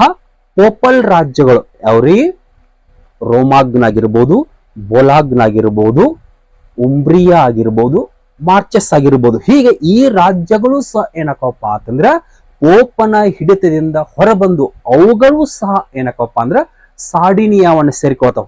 ಹೀಗೆ ಒಟ್ಟಾರೆಯಾಗಿ ಕೌಂಟ್ ಡಿ ಕೌರ್ ಆಸ್ಟ್ರಿಯಾದೊಂದಿಗೆ ಯುದ್ಧವನ್ನು ಕೈಗೊಂಡು ಅದರಲ್ಲಿ ಯಶಸ್ವಿಯಾದ ನಂತರದಲ್ಲಿ ಅದರಿಂದ ಸ್ಫೂರ್ತಿಗೊಂಡಂತಹ ಇಟಲಿಯ ಮಧ್ಯಭಾಗದ ರಾಜ್ಯಗಳಾಗಿರ್ಬೋದು, ಪೋಪನ ಅಧೀನಕ್ಕೆ ಒಳಪಟ್ಟಂತಹ ರಾಜ್ಯಗಳಾಗಿರ್ಬೋದು, ಅವೆಲ್ಲವೂ ಏನಕ್ಕಪ್ಪ ಅಂದ್ರ ಸಾರ್ಡಿನಿಯಾವನ್ನು ಸೇರ್ಪಡೆಗೊಳ್ತಾವು. ತದನಂತರದ ಅವಧಿಯಲ್ಲಿ ಇಟಲಿಯ ದಕ್ಷಿಣ ಭಾಗದಲ್ಲಿ ಕಂಡು ಬರ್ತಕ್ಕಂತಹ ಸಿಸಿಲಿ ಮತ್ತು ನೇಪಲ್ಸ್ ರಾಜ್ಯಗಳು ಯಾವ್ರಿ, ಸಿಸಿಲಿ ಮತ್ತು ನೇಪಲ್ಸ್ ರಾಜ್ಯಗಳು ಇವುಗಳು ಸಹ ಏನಕ್ಕಪ್ಪ ಅಂತಂದ್ರ ಜೋಸೆಫ್ ಗ್ಯಾರಿಬಾಲ್ಡಿಯ ಒಂದು ಕೆಂಪಂಗಿ ದಳದ ಸಹಾಯದ ಮುಖೇನ ಅಲ್ಲಿರ್ತಕ್ಕಂಥ ರಾಜನ ವಿರುದ್ಧ ದಂಗೆ ಎದ್ದು ಅವುಗಳು ಸಹ 1861 ಹೊತ್ತಿಗೆ ಏನಾಕಪ್ಪ ಅಂತಂದ್ರ ಈ ಒಂದು ಸಾರ್ಡಿನಿಯಾವನ್ನ ಸೇರ್ಪಡೆಗೊಳ್ತಾವ. ಹೀಗೆ ಒಟ್ಟಾರೆಯಾಗಿ 1861 ಹೊತ್ತಿಗೆ ವೆನಿಷಿಯಾ ಮತ್ತು ರೋಮ್ ಅನ್ನ ಬಿಟ್ಟು 80% ಭೂಭಾಗಗಳೆಲ್ಲವೂ ಪುನಃ ಏನಕ್ಕಪ್ಪ ಅಂತಂದ್ರ ಇಟಲಿಯನ್ನ ಸೇರ್ಪಡೆಗೊಳ್ತಾವ ಅಂತ ಹೇಳ್ಬೋದು. ಇಲ್ಲಿ ಇಟಲಿ ಅನ್ನಂದ್ರ ಸಾರ್ಡಿನಿಯಾ ರಾಜ್ಯವನ್ನ ಸೇರ್ಪಡೆಗೊಳ್ತಾವ ಅಂತ ಹೇಳ್ಬೋದು. ಹೀಗಾಗಿ 1861 ಫೆಬ್ರವರಿ 18ರಂದು ಸಾರ್ಡಿನಿಯಾದ ರಾಜಧಾನಿಯಾದಂಥ ಟ್ಯೂರಿನ್ ನಲ್ಲಿ ಒಂದು ಸಭೆ ನಡೆಸ್ತಾರೆ. ಹೀಗಾಗಿ ಆ ಒಂದು ಸಭೆಯಲ್ಲಿ ಏನ್ ಮಾಡ್ತಾರಪ್ಪ ಅಂದ್ರೆ ಎರಡನೇ ವಿಕ್ಟರ್ ಇಮ್ಯಾನ್ಯುಯಲ್ ನನ್ನ ಸರ್ವಾನುಮತದಿಂದ ತಮ್ಮ ಚಕ್ರವರ್ತಿ ಅಂತ ಘೋಷಣೆ ಮಾಡಿಕೊಳ್ಳುವ ಮುಖೇನ ಎರಡನೇ ವಿಕ್ಟರ್ ಇಮ್ಯಾನ್ಯುಯಲ್ಗೆ ಏನ್ ಮಾಡ್ತಾರಪ್ಪ ಅಂದ್ರೆ ಇಟಲಿಯ ರಾಜ ಅಂತಕ್ಕಂಥ ಒಂದು ಬಿರುದನ್ನ ಕೊಡ್ತಾರೆ. ಹೀಗಾಗಿ 1861 ಹೊತ್ತಿಗೆ ವೆನಿಷಿಯಾ ಮತ್ತು ರೋಮನ್ನ ಹೊರತುಪಡಿಸಿ ಉಳಿದ ಎಲ್ಲ ಭೂಭಾಗಗಳು ಏನಕ್ಕಪ್ಪ ಅಂದ್ರೆ ಎರಡನೇ ವಿಕ್ಟರ್ ಇಮ್ಯಾನ್ಯುಯಲ್ನ ಅಧೀನಕ್ಕೆ ಬರ್ತಾವು. ಅಧೀನಕ್ಕೆ ಬರುವುದು ಅಷ್ಟೇ ಅಲ್ಲದೆ ಅವೆಲ್ಲವುಗಳನ್ನ ಕೂಡಿಸಿಕೊಂಡು ಎರಡನೇ ವಿಕ್ಟರ್ ಇಮ್ಯಾನ್ಯುಯಲ್ ಏನಕಂಡ್ರಿ ಇಟಲಿಯ ಏಕೀಕೃತ ರಾಜನಾಗಿ ನೇಮಕಗೊಳ್ತಾನೆ ಅಂತ ಹೇಳ್ಬೋದು. ಜೊತೆಗೆ ಕೌಂಟ್ ಡಿ ಕೌರ್ನನ್ನ ತನ್ನ ಪ್ರಧಾನ ಮಂತ್ರಿಯಾಗಿ ನೇಮಕ ಮಾಡಿಕೊಳ್ತಾನು. ಆದ್ರೆ 1861 ಹೊತ್ತಿಗೆ ಕೌಂಟ್ ಡಿ ಕೌರ್ ಅಕಾಲಿಕವಾಗಿ ಮರಣ ಹೋಗ್ತಾನೆ. ಹೀಗೆ ಈ ರೀತಿಯಾದಂತ ಪ್ರಮುಖ ಪ್ರದೇಶಗಳಲ್ಲೂ ಏನಕ್ಕಪ್ಪ ಅಂತಂದ್ರೆ ಕೌಂಟ್ ಡಿ ಕೌರ್ ಆಸ್ಟ್ರಿಯಾದೊಂದಿಗೆ ಯುದ್ಧವನ್ನ ಕೈಗೊಂಡ ನಂತರದಲ್ಲಿ ಅಂದ್ರೆ 1860-61 ಅವಧಿಯಲ್ಲಿ ಇಟಲಿಯನ್ನ ಸೇರ್ಪಡೆಗೊಳ್ತಾವ ಅಂತ ಹೇಳ್ಬೋದು. ಇನ್ನು ಉಳಿದಿರ್ತಕ್ಕಂತಹ ವೆನಿಷಿಯಾ ಮತ್ತು ರೋಮ್ ಪ್ರದೇಶಗಳನ್ನಪ್ಪ ಅಂದ್ರ ಆಸ್ಟ್ರೋ ಪ್ರಷಿಯನ್ ಯುದ್ಧ ಮತ್ತು ಫ್ರಾಂಕೋ ಪ್ರಷಿಯನ್ ಯುದ್ಧದ ಸಂದರ್ಭದಲ್ಲಿ ಅವು ಇಟಲಿಯನ್ನ ಸೇರ್ಪಡೆಗೊಳ್ತಾವ ಅಂತ ಹೇಳ್ಬೋದು. ಹೀಗೆ ಇದಿಷ್ಟು ಏನಪ್ಪಾ ಅಂತಂದ್ರೆ ಮಧ್ಯ ಇಟಲಿಯ ಭೂಭಾಗಗಳು ಮತ್ತು ಪೋಪಲ್ ರಾಜ್ಯಗಳ ಸೇರ್ಪಡೆಯ ಬಗೆಗಿನ ಒಂದು ಮಾಹಿತಿ ಅಂತ ಹೇಳ್ಬೋದು. ನೆಕ್ಸ್ಟ್ ಇದಾದ ಬಳಿಕ ನಾವೇನ್ ಮಾಡೋಣಪ್ಪ ಅಂದ್ರೆ ಜೋಸೆಫ್ ಗ್ಯಾರಿಬಾಲ್ಡಿ ನೇತೃತ್ವದ ಒಂದು ಹೋರಾಟವನ್ನು ಕೈಗೊಂಡು. ಹಾಗಾದ್ರೆ ಜೋಸೆಫ್ ಗ್ಯಾರಿಬಾಲ್ಡಿಯನ್ನ ಇಟಲಿ ಏಕೀಕರಣದ ಖಡ್ಗ ಅಂತ ಕರೀತಾರೆ. ಹೀಗಾಗಿ ಇವನ ಕಾಲಾವಧಿಯಲ್ಲಿ ದಕ್ಷಿಣ ಇಟಲಿಯ ಎರಡು ಮುಖ್ಯ ಪ್ರದೇಶಗಳು ಯಾವ್ರಿ, ಸಿಸಿಲಿ ಮತ್ತು ನೇಪಲ್ಸ್ ಪ್ರದೇಶಗಳು ಸಾರ್ಡಿನಿಯಾವನ್ನ ಸೇರ್ತಾವ. ಅಥವಾ ಇಲ್ಲಿ ಸಾರ್ಡಿನಿಯಾ ಅಂದ್ರೆ ಏನ್ರಿ ಇಟಲಿಯನ್ನ ಸೇರ್ಪಡೆಗೊಳ್ತಾವ ಅಂತ ಹೇಳ್ಬೋದು. ಹಾಗಾದ್ರೆ ಈ ಒಂದು ಸಿಸಿಲಿ ಮತ್ತು ನೇಪಲ್ಸ್ ಪ್ರದೇಶಗಳನ್ನ ಇಟಲಿಗೆ ಸೇರ್ಪಡೆಗೊಳಿಸುವಲ್ಲಿ ಜೋಸೆಫ್ ಗ್ಯಾರಿಬಾಲ್ಡಿಯ ಪಾತ್ರ ಯಾವ ರೀತಿಯಾಗಿ ಕಂಡು ಬರುತ್ತದೆ ಅಂತಕ್ಕಂಥ ಒಂದು ಹಿನ್ನೆಲೆ ಇಟ್ಟುಕೊಂಡು ಇವತ್ತಿನ ಅವಧಿಯಲ್ಲಿ ನಾವೇನ್ ಮಾಡೋಣ್ರಿ ಜೋಸೆಫ್ ಗ್ಯಾರಿಬಾಲ್ಡಿಯ ಬಗ್ಗೆ ಚರ್ಚೆನ ಕೈಗೋಣ. ಹಾಗಾದ್ರೆ ಜೋಸೆಫ್ ಗ್ಯಾರಿಬಾಲ್ಡಿ ಅಂತ ಬಂದಾಗ ಈತ 1807 ರಿಂದ 1882ರ ಅವಧಿಯಲ್ಲಿ ಕಂಡು ಬರತಕ್ಕಂತಹ ಒಬ್ಬ ಅಪ್ಪಟ ದೇಶಭಕ್ತ ಅಂತ ಹೇಳ್ಬೋದು. ಹೀಗಾಗಿ ಈ ಅಪ್ಪಟ ದೇಶಭಕ್ತನಾದಂತಹ ಈ ಜೋಸೆಫ್ ಗ್ಯಾರಿಬಾಲ್ಡಿಯನ್ನು ತೆಗೆದುಕೊಂಡಾಗ ಈತ ಒಬ್ಬ ಮಹಾನ್ ಕ್ರಾಂತಿವೀರನಾಗಿದ್ದ ಅಂತ ಹೇಳ್ಬೋದು. ಹೀಗಾಗಿ ಈತನ ಒಂದು ಬಯಕೆಯಲ್ಲಿ ಇಟಲಿಯ ಏಕೀಕರಣ ನಡೆಯಬೇಕಾದರೆ ಅಥವಾ ಇಟಲಿ ತನ್ನ ಏಕೀಕರಣವನ್ನ ಪೂರ್ತಿಗೊಳಿಸಿಕೊಳ್ಳಬೇಕೆಂದರೆ ಅದು ಕೇವಲ ಖಡ್ಗದ ಬಲದಿಂದ ಮಾತ್ರ ಸಾಧ್ಯ ಅಂತ ಹೇಳ್ತಾರೆ. ಹೀಗಾಗಿ ಈ ಹಿನ್ನೆಲೆ ಇಟ್ಟುಕೊಂಡು ಈ ಜೋಸೆಫ್ ಗ್ಯಾರಿಬಾಲ್ಡಿಯನ್ನ ನಾವು ಏನಂತ ಕರಿತೀವಪ್ಪ ಅಂದ್ರೆ ಇಟಲಿಯ ಏಕೀಕರಣದ ಖಡ್ಗ ಅಂತ ಕರಿತೀವಿ. ಹೀಗೆ ಇಟಲಿ ಏಕೀಕರಣದ ಖಡ್ಗ ಅಂತ ಕರೆಸಿಕೊಳ್ತಕ್ಕಂತಹ ಈ ಜೋಸೆಫ್ ಗ್ಯಾರಿಬಾಲ್ಡಿಯನ್ನ ಮತ್ತೊಂದು ಕಡೆಗೆ ಗೀಸೆಪ್ ಗ್ಯಾರಿಬಾಲ್ಡಿ ಅಂತಾನು ಕರೀತಾರೆ. ಏನೇ ಇರಲಿ,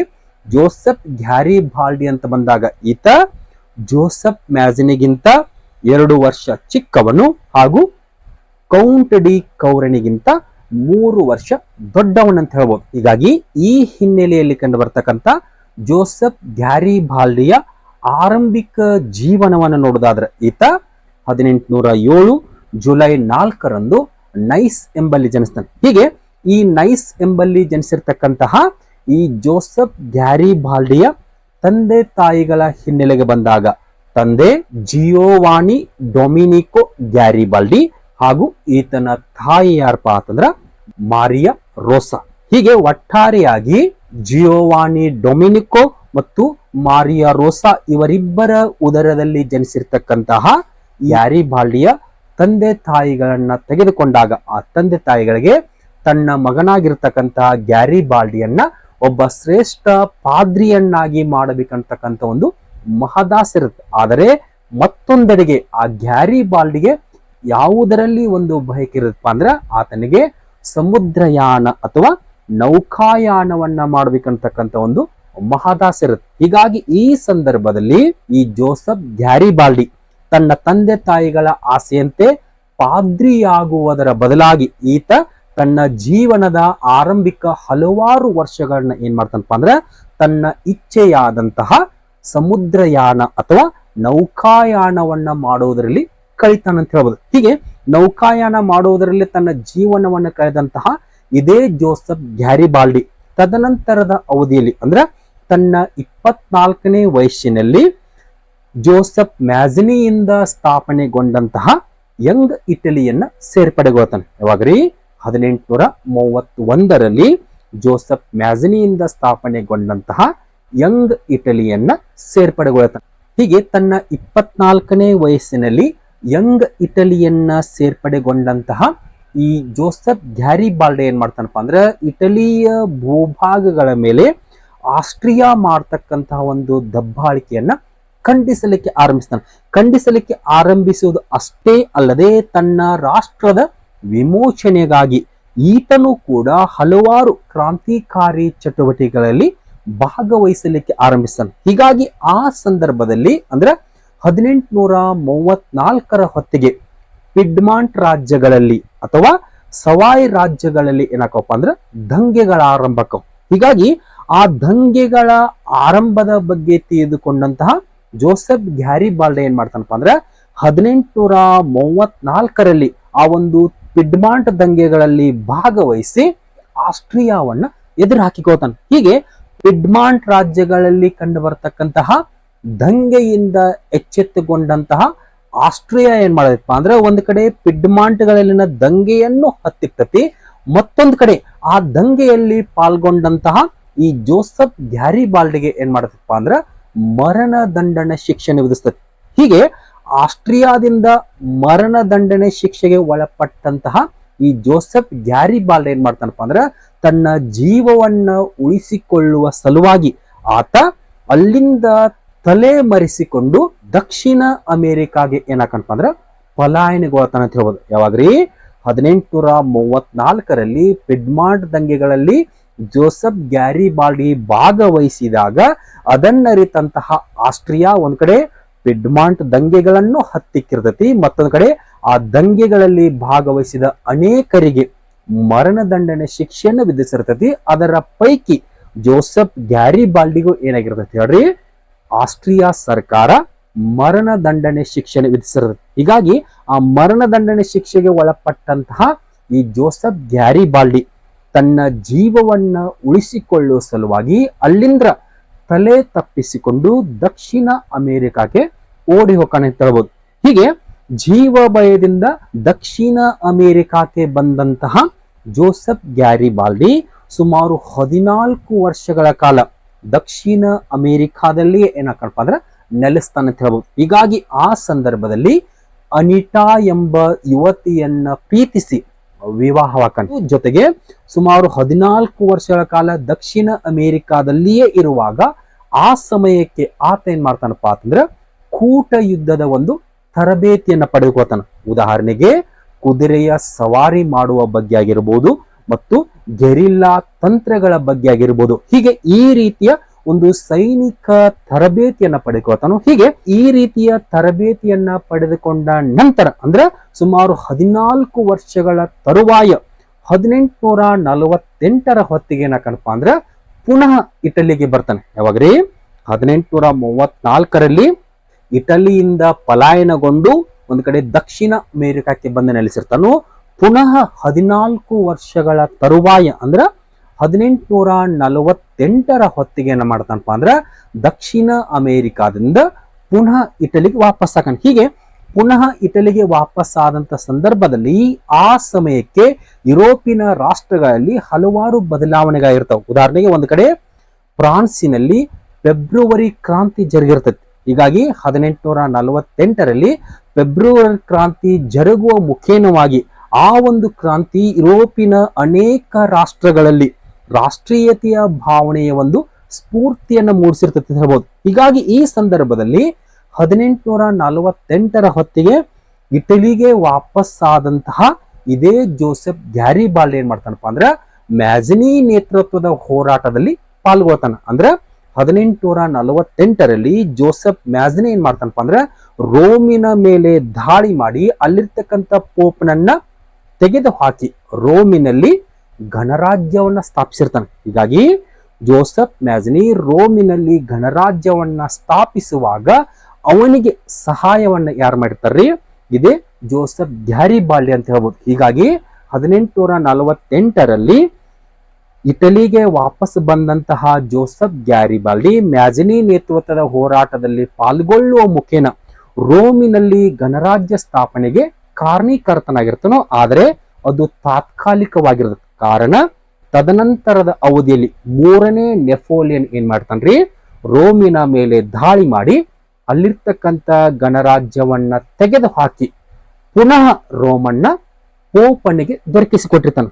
ಹೀಗಾಗಿ ಈ ಸಂದರ್ಭದಲ್ಲಿ ಫ್ರಾನ್ಸಿನ ರಾಜನಾದಂತಹ 3ನೇ ನೆಪೋಲಿಯನ್ನ ಸೈನಿಕ ಬಲದಿಂದ ಎಚ್ಚೆತ್ತುಕೊಂಡಂತಹ ಜೋಸೆಫ್ ಗ್ಯಾರಿಬಾಲ್ಡಿ ಪುನಃ 1848ರಲ್ಲಿ ಇಟಲಿಯನ್ನ ಬಿಟ್ಟು ಏನಕ್ಕಪ್ಪ ಅಂದ್ರೆ ಎಡ್ರಿಯಾಟಿಕ್ ಅಂತಕ್ಕಂಥ ಪ್ರದೇಶಕ್ಕೆ ಬರ್ತಾನೆ. ಹೀಗೆ ಎಡ್ರಿಯಾಟಿಕ್ ಪ್ರದೇಶಕ್ಕೆ ಬಂದಂತ ಸಂದರ್ಭದಲ್ಲಿ ಜೋಸೆಫ್ ಗ್ಯಾರಿಬಾಲ್ಡಿಯ ಜೀವನದ ಮೇಲೆ ಕೆಟ್ಟ ಪರಿಣಾಮವನ್ನು ಬೀರತಕ್ಕಂಥ ಒಂದು ಘಟನೆ ನಡೆದಿದೆ. ಯಾವ ಘಟನೆಪ್ಪ ಅಂತಂದ್ರ ತಾನು ಪ್ರಾಣಕ್ಕಿಂತಲೂ ಹೆಚ್ಚಾಗಿ ಪ್ರೀತಿಸ್ತಕ್ಕಂಥ ತನ್ನ ಮಡದಿ ಅನಿಟಾಳ ಒಂದು ಆಕಸ್ಮಿಕ ಸಾವು ಆಕತ್ತೆ.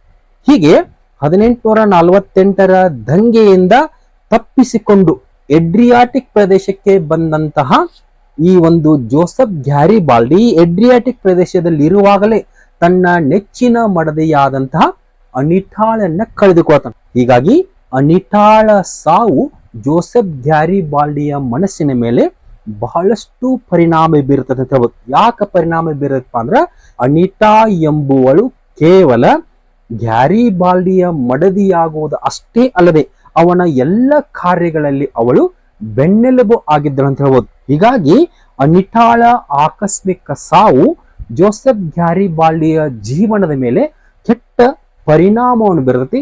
ಹೀಗೆ ತಾನು ಎಡ್ರಿಯಾಟಿಕ್ ನಲ್ಲಿರುವಾಗ ತನ್ನ ಮಡದಿಯನ್ನ ಕಳೆದುಕೊಂಡಂತಹ ಈ ಜೋಸೆಫ್ ಗ್ಯಾರಿಬಾಲ್ಡಿ ಪುನಃ ಏನಕ್ಕಪ್ಪ ಅಂದ್ರೆ ದಕ್ಷಿಣ ಅಮೆರಿಕಕ್ಕೆ ಹೋಗ್ತಾನೆ. ಹೀಗೆ ದಕ್ಷಿಣ ಅಮೆರಿಕಕ್ಕೆ ಹೋಗಿ ಕೆಲವು ವರ್ಷಗಳ ಕಾಲ ಅಲ್ಲಿರ್ತಾನು.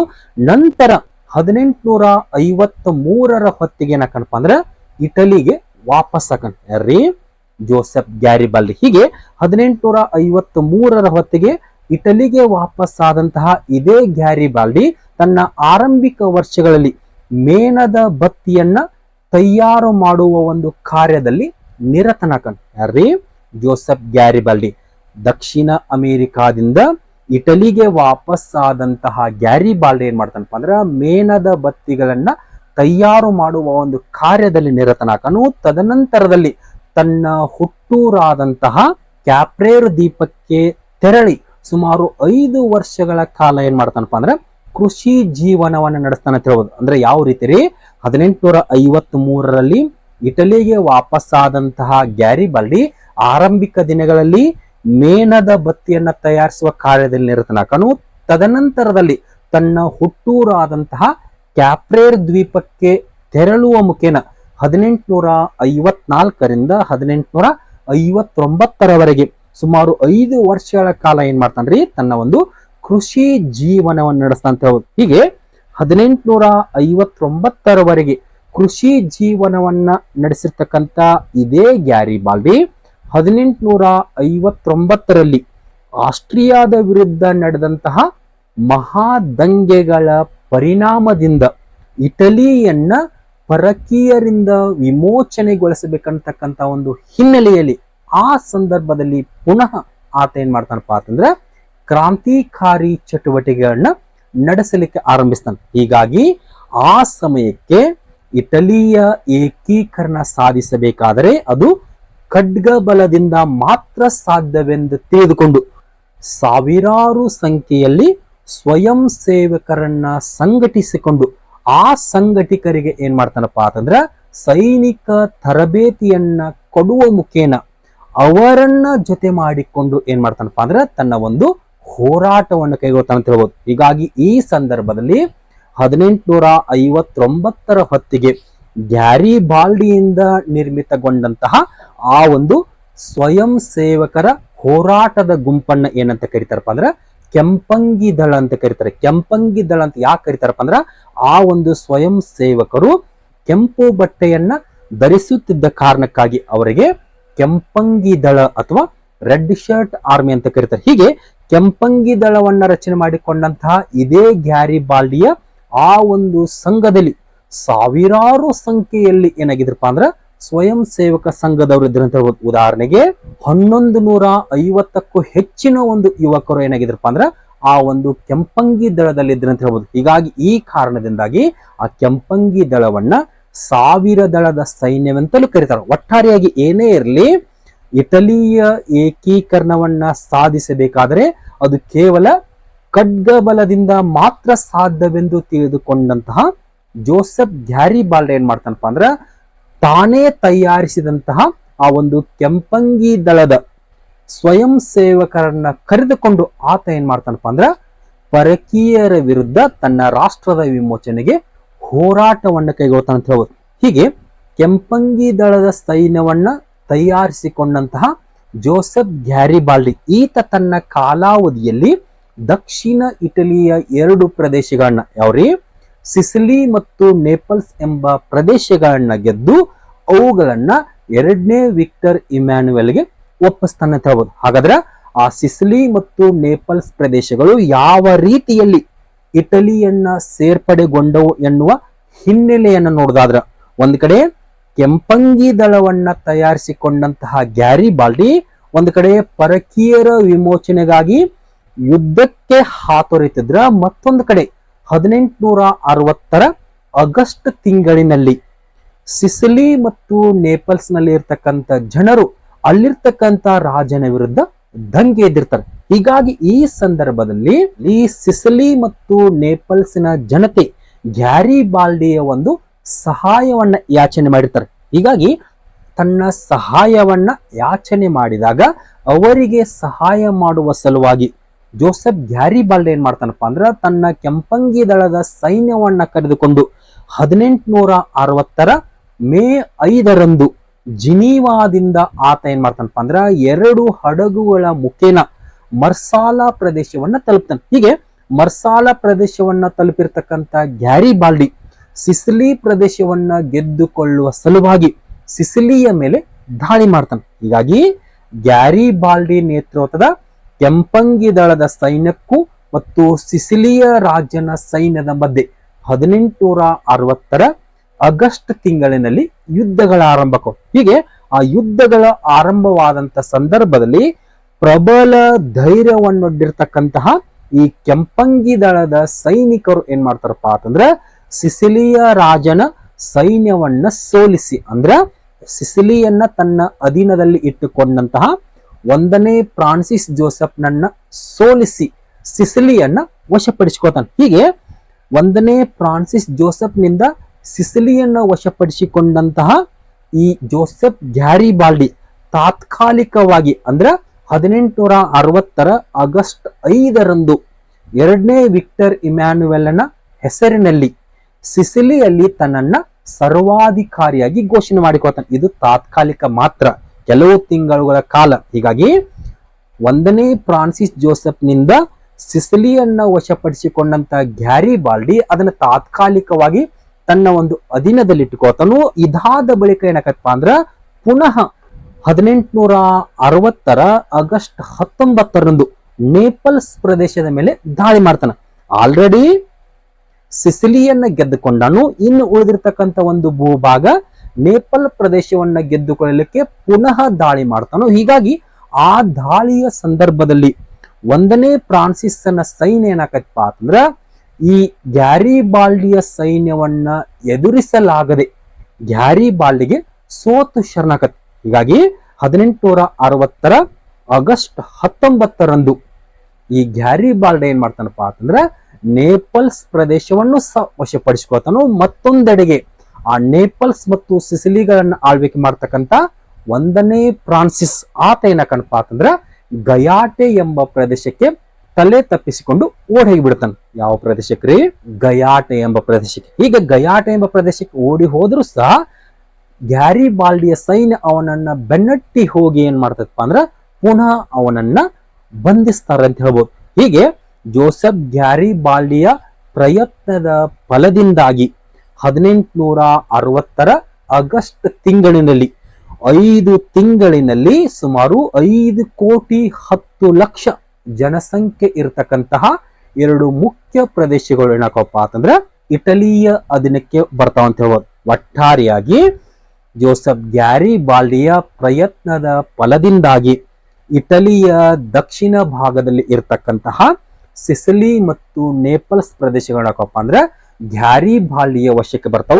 ಹೀಗೆ ಸಿಸಿಲಿ ಮತ್ತು ನೇಪಲ್ಸ್ ಗೆದ್ದುಕೊಂಡಂತಹ ಇದೇ ಗ್ಯಾರಿಬಾಲ್ಡಿ ಆ ಸಮಯಕ್ಕೆ ಯುದ್ಧೋತ್ಸಾಹದಲ್ಲಿರ್ತಾನೆ. ಹೀಗಾಗಿ ಯುದ್ಧೋತ್ಸಾಹದಲ್ಲಿರ್ತಕ್ಕಂಥ ಆತ ಪೋಪನ ಅಧೀನದಲ್ಲಿರ್ತಕ್ಕಂಥ ರೋಮ್ ಪ್ರದೇಶವನ್ನ ಗೆದ್ದುಕೊಳ್ಳಲಿಕ್ಕೆ ಪ್ರಯತ್ನ ಪಡ್ತಾನೆ. ಆದ್ರ ಆ ಸಮಯಕ್ಕೆ ಕೌಂಟ್ ಡಿ ಕೌರ್ ಆತನನ್ನ ತಡೆ ಹಿಡಿತಾನೆ. ಯಾಕೆ ತಡೆ ಹಿಡಿತಾನಪ್ಪ ಅಂದ್ರ ಆ ಸಮಯದಲ್ಲಿ ರೋಮನ್ನ ಗೆದ್ದುಕೊಳ್ಳುವುದೆಂದರೆ ಅದು ಫ್ರಾನ್ಸ್ ಅನ್ನ ಗೆದ್ದಂತೆ ಅಂತಕ್ಕಂಥ ವಾತಾವರಣ ಯಾಕೆ ಇರ್ತೈತಪ್ಪ ಅಂದ್ರ ರೋಮ್ ಎನ್ನುವುದು ಪೋಪನ ಅಧೀನಕ್ಕೆ ಒಳಪಟ್ಟರೂ ಕೂಡ ಆ ರೋಮಿನ ಸುತ್ತಲೂ ಪೋಪನನ್ನ ರಕ್ಷಣೆ ಮಾಡುವ ಸಲುವಾಗಿ ಫ್ರಾನ್ಸ್ ದೇಶ ಏನ್ ಮಾಡಿರ್ತೈತ್ರಿ ತನ್ನ ಒಂದು ಸೈನ್ಯವನ್ನ ಇಟ್ಟಿರ್ತೈತಿ. ಹೀಗಾಗಿ ರೋಮಿನ ಮೇಲೆ ದಾಳಿ ಮಾಡುವುದೆಂದರೆ ಅದು ಫ್ರಾನ್ಸಿನ ಮೇಲೆ ದಾಳಿ ಮಾಡಿದಂತೆ ಎಂಬಂತಹ ಒಂದು ವಾತಾವರಣ ಇರ್ತದೆ. ಹೀಗಾಗಿ ಈ ಸಂದರ್ಭದಲ್ಲಿ ಕೌರ್ ಏನ್ ಮಾಡ್ತಾನಪ್ಪ ಅಂದ್ರೆ ರೋಮಿನ ಮೇಲೆ ದಾಳಿ ಮಾಡುವುದು ಅಷ್ಟು ಸುಲಭ ಸಾಧ್ಯವಲ್ಲ ಅಂತ ಹೇಳಿ ಈ ಗ್ಯಾರಿಬಾಲ್ಡಿಗೆ ಏನ್ ಮಾಡ್ತಾನಪ್ಪ ಅಂದ್ರೆ ತಿಳಿ ಹೇಳ್ತಾನೆ ಅಂತ ಹೇಳ್ಬೋದು. ಹೀಗಾಗಿ ಆತ ರೋಮಿನ ಮೇಲೆ ದಾಳಿ ಮಾಡ್ತಕ್ಕಂಥ ಪ್ರಯತ್ನವನ್ನ ಬಿಟ್ಟು ಬಿಡ್ತಾನೆ.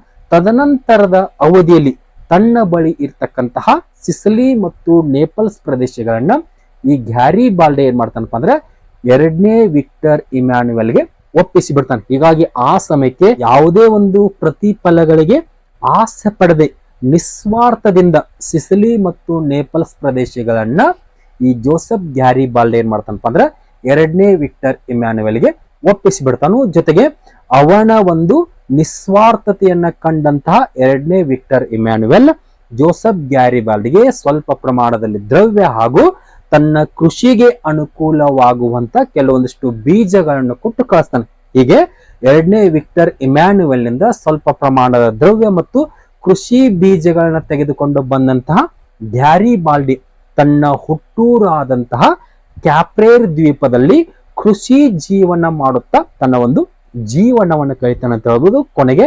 1882 ಹೊತ್ತಿಗೆ ಆತ ಮರಣವನ್ನಪ್ತಾನೆ ಅಂತ ಹೇಳ್ಬೋದು. ಹೀಗೆ ಇದಿಷ್ಟು ಏನಪ್ಪಾ ಅಂತಂದ್ರೆ ಜೋಸೆಫ್ ಗ್ಯಾರಿಬಾಲ್ಡಿಯ ಆರಂಭಿಕ ಜೀವನ ಹಾಗೂ ಅವನ ನೇತೃತ್ವದಲ್ಲಿ ಸಿಸಿಲಿ ಮತ್ತು ನೇಪಲ್ಸ್ ಭೂಭಾಗಗಳು ಸಾರ್ಡಿನಿಯಾವನ್ನ ಸೇರ್ಪಡೆಯಾಗುವ ಪ್ರಮುಖ ಹಿನ್ನೆಲೆ ಅಂತ ಹೇಳ್ಬೋದು. ಹೀಗೆ ಸಿಸಿಲಿ ಮತ್ತು ನೇಪಲ್ಸ್ ಪ್ರದೇಶಗಳು ಸೇರ್ಪಡೆಯಾದ ನಂತರ ಇಟಲಿಯ ಏಕೀಕರಣ ಪೂರ್ತಿಗೊಳ್ಳಲಿಕ್ಕೆ ಇನ್ನು ಮುಖ್ಯವಾಗಿ ಕೇವಲ ಎರಡು ಪ್ರದೇಶಗಳು ಮಾತ್ರ ಹೊರಗುಳಿರ್ತಾವ. ಆ ಎರಡು ಪ್ರದೇಶಗಳಪ್ಪ ಅಂದ್ರೆ ಒಂದು ವೆನಿಷಿಯಾ, ಇನ್ನೊಂದು ರೋಮ್. ಹೀಗೆ ಈ ಎರಡು ಪ್ರದೇಶಗಳು ಸಹ ಏನಕ್ಕಪ್ಪ ಅಂದ್ರೆ 1870-71 ಹೊತ್ತಿಗೆ ಆಸ್ಟ್ರೋ ಪ್ರಷಿಯನ್ ಯುದ್ಧ ಮತ್ತು ಫ್ರಾಂಕೋ ಪ್ರಷಿಯನ್ ಯುದ್ಧದ ಸಂದರ್ಭದಲ್ಲಿ ಏನಕ್ಕಪ್ಪ ಅಂದ್ರೆ ಇಟಲಿಯನ್ನ ಸೇರ್ಪಡೆಗೊಳ್ತಾವ.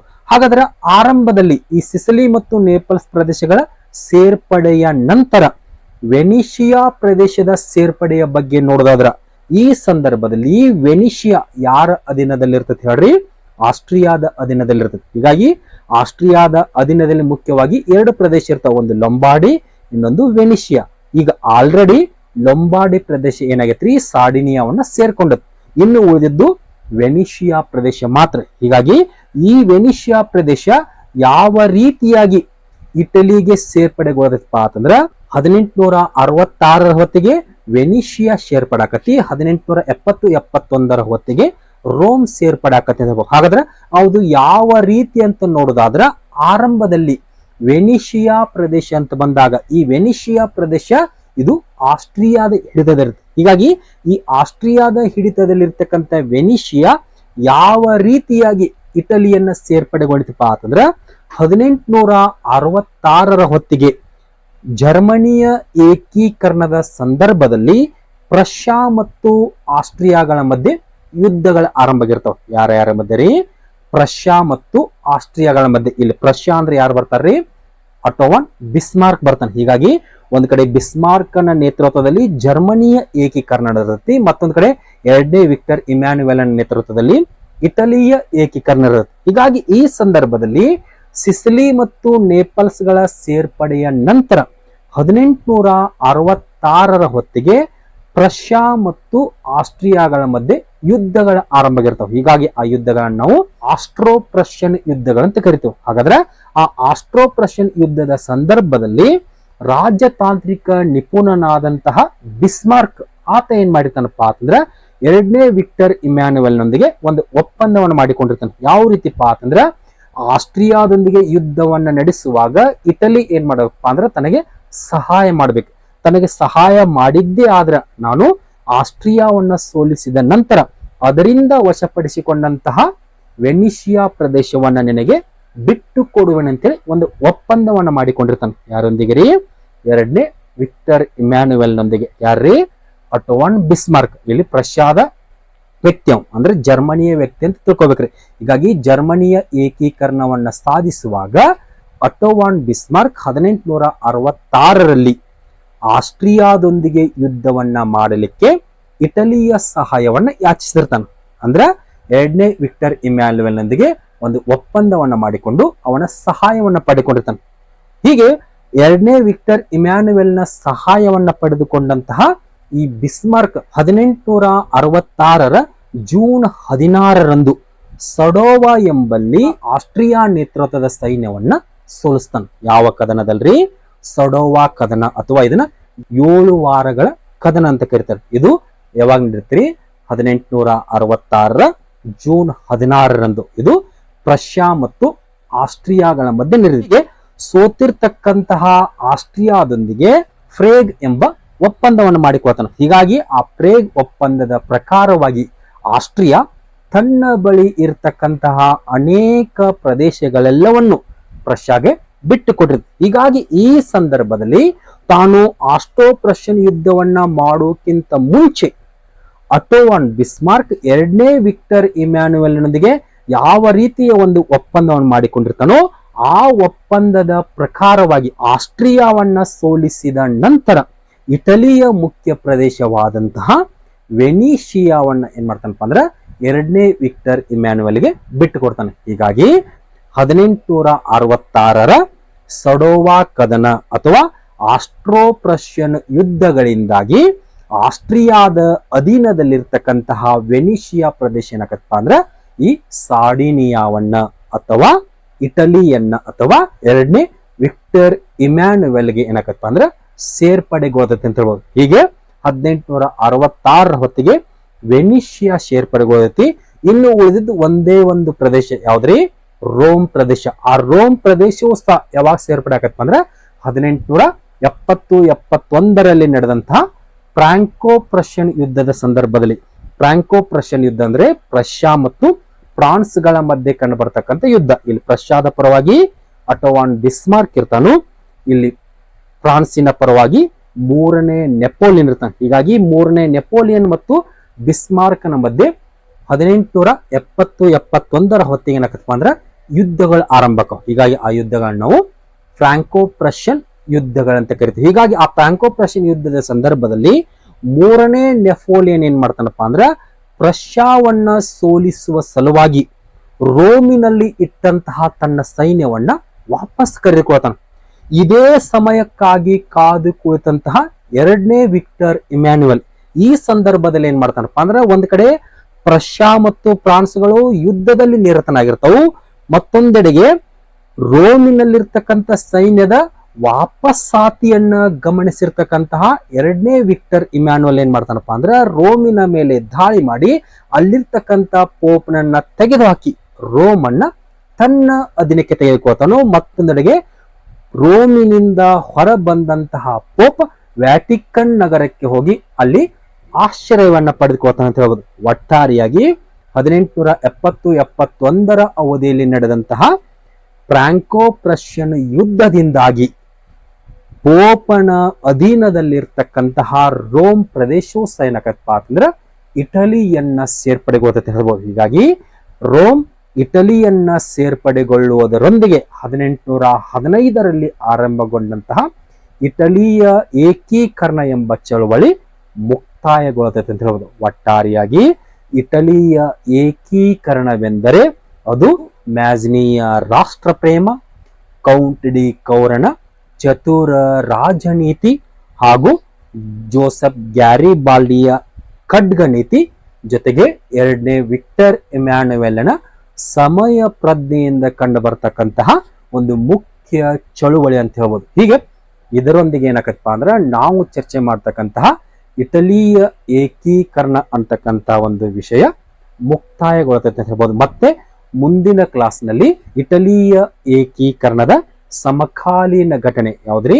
1871 ಜರ್ಮನಿಯ ಏಕೀಕರಣ ಅಂತಕ್ಕಂಥ ಘಟನೆಯ ಬಗ್ಗೆ ವಿವರ ಸಹಿತವಾದಂತಹ ಚರ್ಚೆಯನ್ನ ಕೈಗೊಳ್ಳೋಣ ಅಂತ ಹೇಳ್ತಾ ಇವತ್ತಿಗೆ ಇಲ್ಲಿ ನನ್ನ ಕ್ಲಾಸ್ ಅನ್ನ ಮುಕ್ತಾಯಗೊಳಿಸಿದ್ದೀನಿ. ಎಲ್ಲರಿಗೂ ನಮಸ್ಕಾರ.